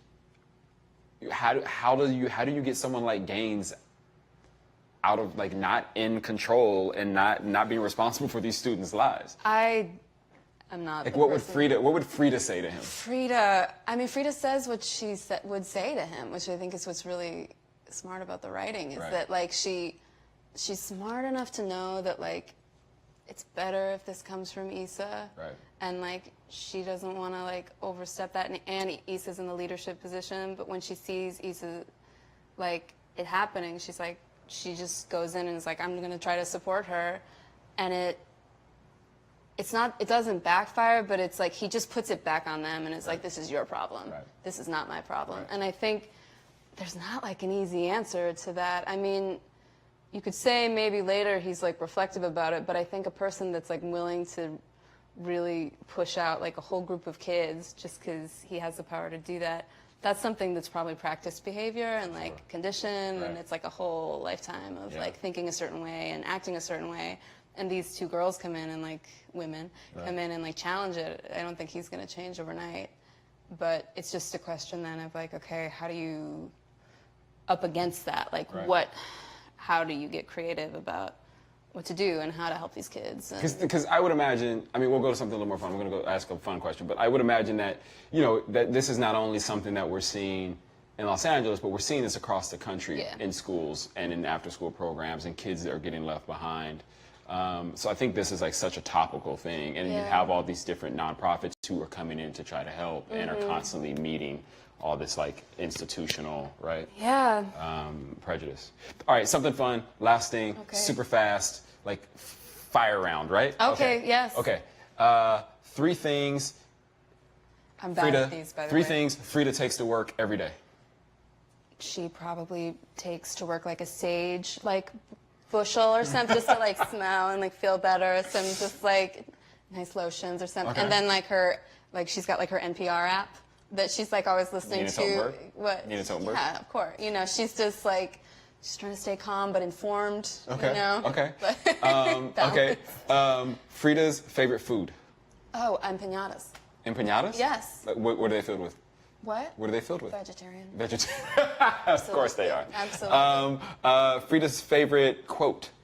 Oh, it was Nelson Mandela. It was make decisions based on your hopes, not on your fears. Frida's favorite book. The Audacity of Hope. Frida's favorite color. All colors. She loves them all. They're equal. They're super, super equal. That's Frida 100%. We don't want to leave anybody behind. No one is everyone is, yes, exactly. Well, that's it. That's it. Thank you, Jay Ellis. Thank you for coming to hang out. Oh my God. Thank you, Lisa. Thank you for hosting this event. Thank you for tuning in. Yeah, thank you guys. For your comments. You guys gave some good ones today. Oh my God, and next week, that's the last of it. Yeah, so next week is the finale, y'all. It starts half an hour late. I believe we're starting half an hour late, but it is a 45-minute finale. Yes. It's an amazing finale. It's epic. It was written by none other than Issa Rae. Issa Rae. And it was directed by none other than Melina Matsoukas. The one. The one and only, yeah. So I won't see you guys next week, but somebody will be here. Thank y'all for watching. We love y'all. Yeah, thank you. Peace. Peace.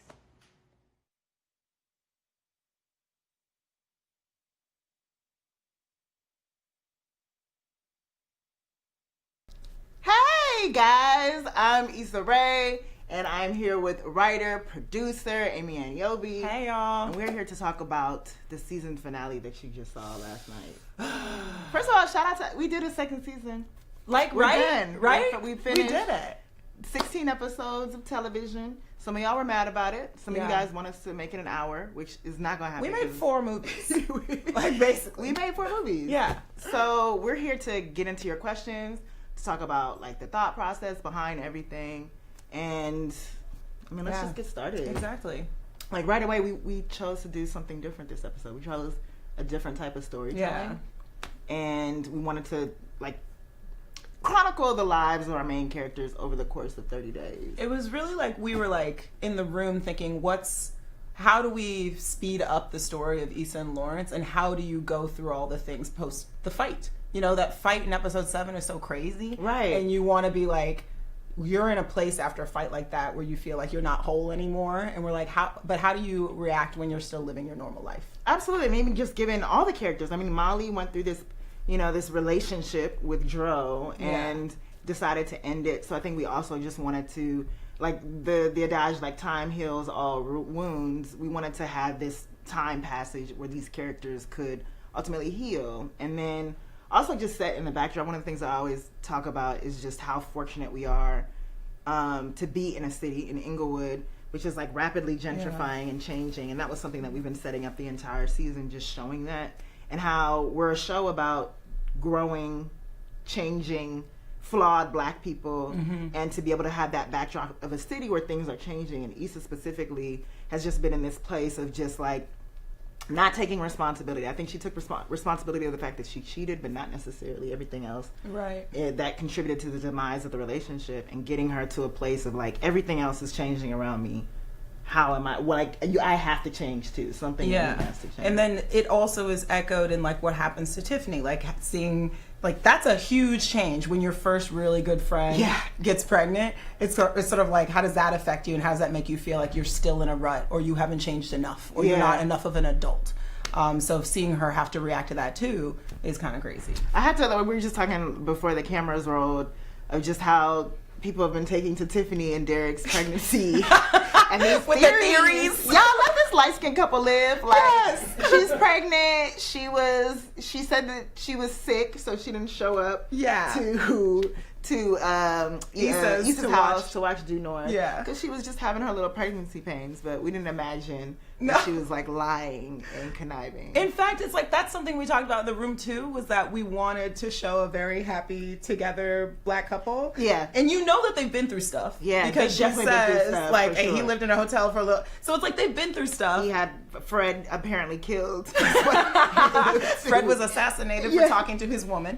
And but yeah, so it's like we wanted to show a couple that works. Yeah. You know, because and they're annoying as fuck. I mean, as heck. They're very annoying, but they're like, you know, they are the solid black couple who's worked through stuff in relationships, which kind of feels nice to show on TV. So I mean, on that note, we saw things get a little bit serious. You guys had some strong reactions to the Issa and Lawrence conversation that happened, where they kind of finally acknowledged their culpability in the relationship. So we're gonna see that clip. Lawrence, I want it to be better for you because of you. I was like, is it still on me? But somewhere along the way, I depended on you to be better for both of us. And when you were going through what you were going through, I just didn't know how to handle it. Yeah, I mean, what could you have done, though? More? No, that's when you needed me to be better for the both of us. And I didn't even know how to do that for myself. Well, that makes two of us.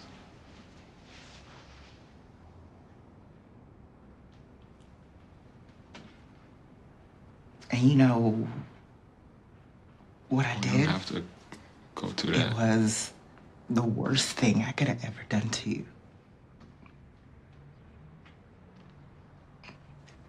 And I wish I could somehow convince you that it wasn't about you.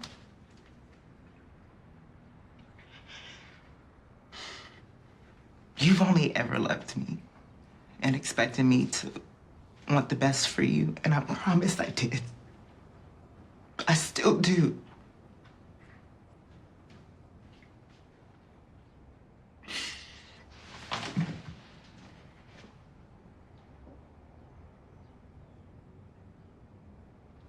Lawrence, I still love you so much.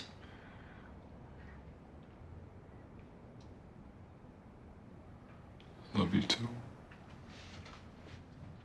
They needed to have that conversation. Yeah. They needed to, I think from the beginning of the season, the episode opens up, the first episode of the second season opens up with Issa having this fantasy conversation with Lawrence. That she just wanted to be heard, and she wished, you know, I think even when he was fake talking to her, he was saying, you know, I get why you did what you did, but I think the journey of the season was getting her to realize, you know, why she did it and what her role was in the relationship. Yeah, needing that closure. It's like, it's sort of interesting. I feel like the mark of getting into an adult relationship sometimes is like being able to have that closure. And I feel like in this culture, we like break up with people by text or we ghost. And it's like he blocked her, and he could have chosen for the block to be the end of their conversation and for that fight to be the end of their conversation. It actually shows Lawrence's growth, to be honest, that he comes back and is actually like, no, we need to fix how this ended. Absolutely. What were your first thoughts when you watched the scene? When you read it, when you watched it? Yeah. Like, what were the differences? When I read it, I was like, I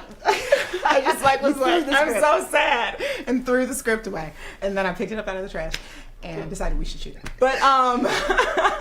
But like my initial thoughts when I saw it is like I identified with both of these characters so much. It's like you've been on either side of that, whether or not you've cheated or whether or not like, you know, you've felt like stuck in a certain place in your life. Everyone has identified with being someone who hurt someone or being hurt. And I really loved how that spoke to just like a universal feeling that anyone who's been in love has felt. And when I saw it, I not only did I believe the moment so much in that I was like, they really are speaking their minds, but you knew before you heard them say, I love you, that they loved each other. Yeah. Because you don't have those conversations with someone that you don't feel that way about. Yeah, one of the things we talked about in the room is how rare it is to be able to have those mature conversations with someone. Like, so many relationships just do end after the cutoff. Like, I'm not talking to you anymore, and you carry that hurt for so long, and they just needed it to be able to release it. They were both still acting out throughout the entire season, despite, like, having, vocalized the fact that they were done with each other. Their actions, indicated something different. Right. What do you think is next for them? I mean, it's like, to me, it was a lot that by the end of the episode, he friends her on Facebook. And I was kind of like, whoa. I mean, I don't know. Like, is he really... Because Lawrence is someone who kind of moves too quickly through things and then realizes he's not in a good place anymore. And he's done that so often. He did it with Tasha. He did it with... Jasmine. Her real name is Jasmine, by the way, which is funny because we get it. But he did it with Aparna. Yeah. He moves so quickly through things. And it's like, it's nice.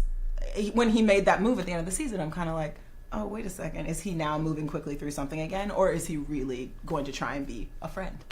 We'll see that in season 3. So at this point, we want to get to some of your fan comments. I see that they're coming in rather quickly. What does it say? Moments of the episode I guess coming from you, do you want to go to the fan sessions? Do you want to talk about the last moment? I mean, obviously the last 15 seconds of the show where Dro goes back to Molly. Molly goes back to Dro and Issa goes to Daniels. Bad decisions on bad decisions. Did you think that was a bad decision? Well, here's the thing. I think Molly's decision is bad. We've been setting up that Molly needs to know that she has options. She needs to know that she has options when she goes to work. Yeah. That she doesn't have to stay at a job that doesn't value her. And we see her interviewing at other places. And I think at that last moment of them giving her the Rising Star Award, she's like, F this, I'm better. Yeah. And then I think, in my opinion, her going back to Dro, she didn't cut off Quentin. So there's an option. In theory, yes, but I just feel like what we know about Molly is she's someone who like falls head over heels so quick. And she already felt it with him. She was already like, I can't do this. And I think Molly wants to believe that she's like, no, now that I know I'm walking into, I can do it. But I'm like, you are who you are, girl. And so you don't think Issa's decision to go to Daniel is a bad decision? I think that's not a bad decision. Crazy. On my side, I'm like, they're always good at the end of the day. So I'm like... They always bounce back. And so for me, I'm like, if they really stick to the sleeping on the couch thing... Which always happens. Which always happens. You always say platonic with the person that you've had sex with before. Right. But I do sort of feel like there's a chance that they could actually be friends and be cool. Okay. Well, again, see. So our first... fan question comes from Sola. She says, I'm way mad at you and Molly. Y'all didn't learn not a damn thing this season. I thought y'all did, but then y'all went straight back to your old ways. Well, Sola. Respect. We told you why. But I think that's real life. Sometimes, right? I've been in this situation so many times where I've been with a friend or I've been with a significant other where we pledged to do better from this point forward. And then there's something familiar, something tempting that happens where you're just like, okay, well, I'll start right after this. Or, so I think Molly and Issa had this, they had this blow up, this semi-blow up that happened where they were like, you do you, you do me, I'll do me. They pledged not to judge each other. Right. And we saw that last moment of them acknowledging, like, look, we're a mess, but we're here for each other. We're messes with each other. And so I think that's just, it happens. Sometimes we regress, but I do feel like they've changed. I do feel that, and I also think that, not to put anything on Sola, but sometimes those things are triggering. Like you see something of yourself and you know that you've made that mistake before and you've gone back to something that was whack, that wasn't right for you, and maybe in that moment you're watching, you're like, don't do this, girl, because I know how this is. But like in this, but that is life. So Sola, stop fucking up. Damn it. Sorry messing up. The next one is from Angelique. Angelique, can we talk about why y'all making my girl Molly out to be a hoe? She had just slept with the attorney dude. Angelique, would you say the same thing if Molly were a guy doing those things? Double standard. And remember, this took place over the course of 30 days. Exactly. So, it wasn't like in the same afternoon. Yeah. So I think what I really love about Molly's character in this ending beat, even though I think emotionally this might be hard for her to go back to Dro, I think as a woman, it's nice to claim your energy and to know like she wants to be a confident sexual person who can be with a guy and not get entrapped by like the girly feelings. Mm-hmm. And I'm like, that to me is commendable, to try and be someone who fully realizes who they are. That's so true. Awilda, I hope I'm saying that right. My prediction is that Lawrence and Issa are romantically over and will be friends. And then the show ends. Tune in. Nicole, that kitchen scene with Issa and Lawrence had me bawling. It was so cathartic to see them own up to their mistakes. Such a beautiful scene. Thank you. Yeah. As we discussed, it was really fulfilling to just be able to write two characters, actually being mature for once. And they just needed it so badly. Yeah. It showed. Leah, how does Issa Rae feel about Daniel and his relationship with Issa D? I can relate. Oh. I can. That's a good question. Good job, Leah. Business out there, no, but I can relate to having, someone in my life that I've tried to push away, that you've gone through things with, and then you just always end up going back. And that's why that final scene resonated with me so much. And that's why I pitched it, of just being like, there's just so many times where you think that you're over someone and then something will draw you back, or you'll find a stupid excuse. Like Issa is like, my brother's annoying, I will live with Daniel. And it's just like, girl, that's not why. That's not why. You wanted to go back. Something within you saw something, and there's something that you still want to explore, whether it is to continue a friendship or that you miss something about him. So I remember when you first pitched it, I was mad at that decision. I was like, that's messy. I'm like, why would she do that? That's a mistake. She knows better. Right. And after what he did to her, why would she go back?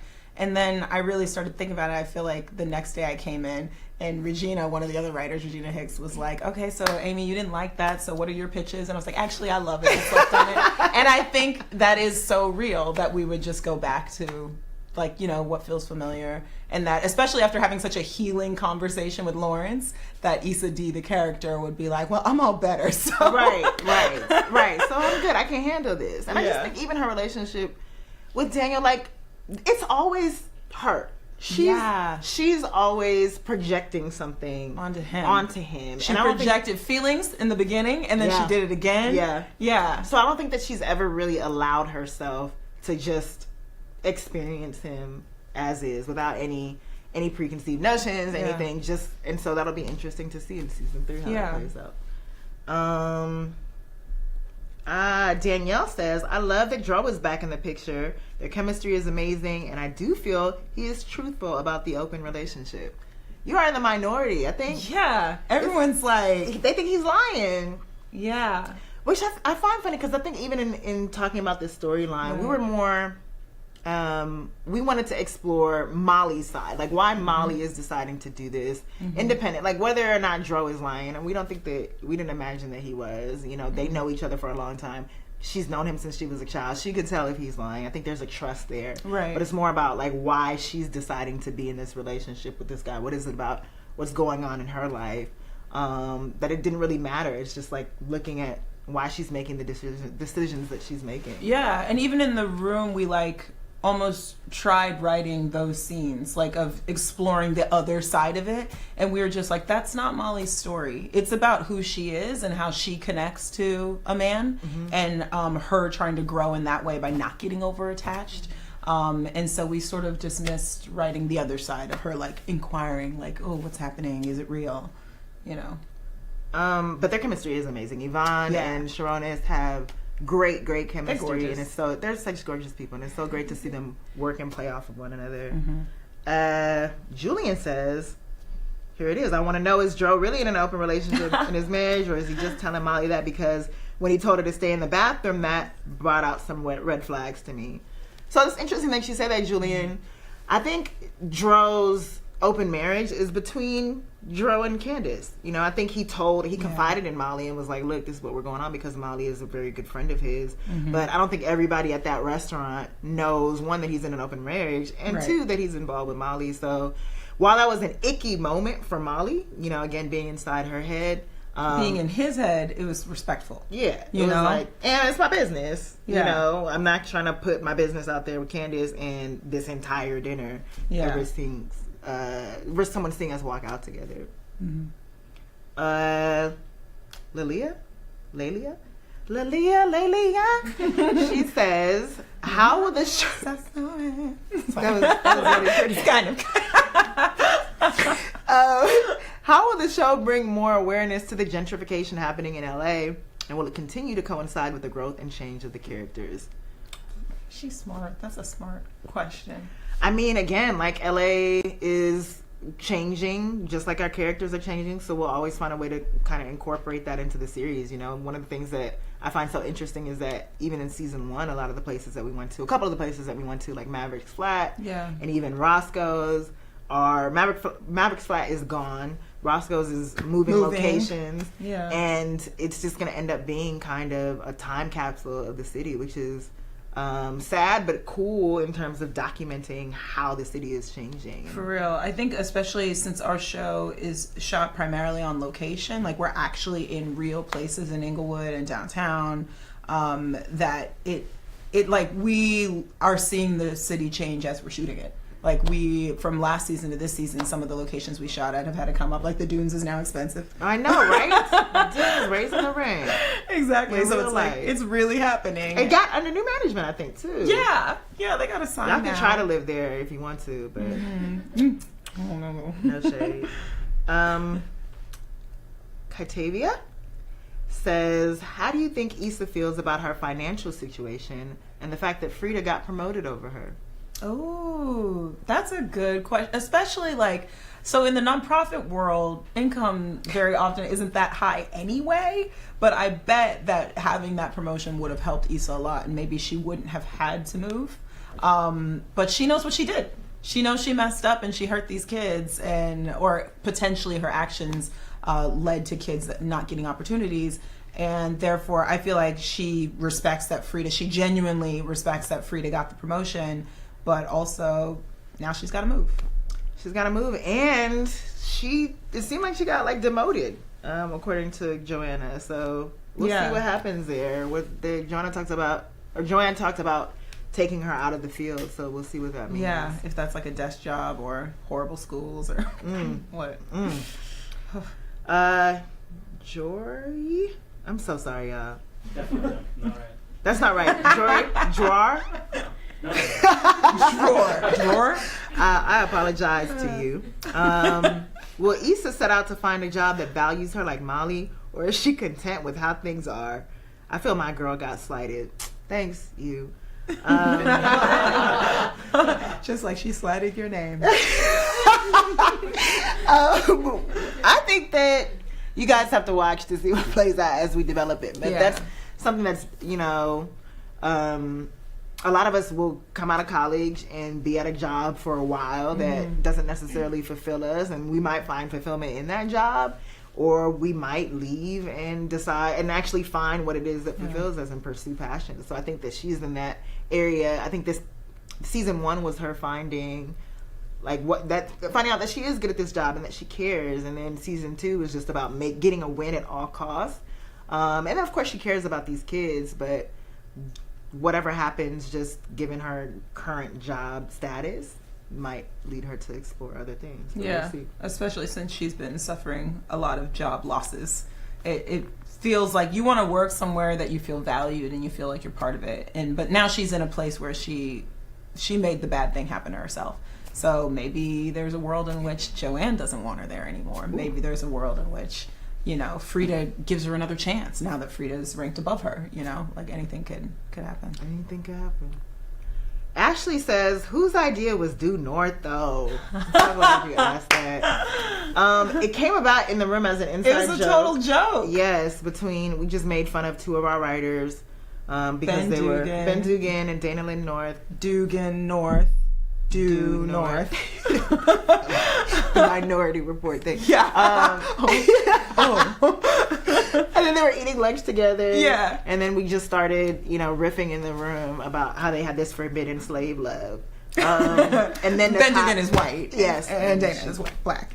So. And then Tasha Rothwell, who plays Kelly, and Ben Corey Jones, one of our writers, paired together to create the show, and we were just so lucky that Regina Hall and Scott Foley and Michael Jai White were all just down. We had just an amazing cast who were just down to be foolish and gave us, like a 14-hour day to film this fake series. And that's something that we've done. Yeah, we did it for season 2. We had a show inside the show called Conjugal Visits.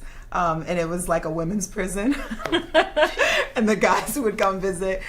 We did a little less than. This one ended up, once you get like Scott Foley and Regina Hall, you're like, oh, okay, we're going to make a whole Due North episode. I think we just love to do it. I mean, we sprinkled it into the script before we even cast it. Before we even, we just Due thought North it was a hit, y'all. So it also was funny because Ben Jones, who writes on our show, he had worked on Underground, and he was like offended by all our incorrect slave conversations.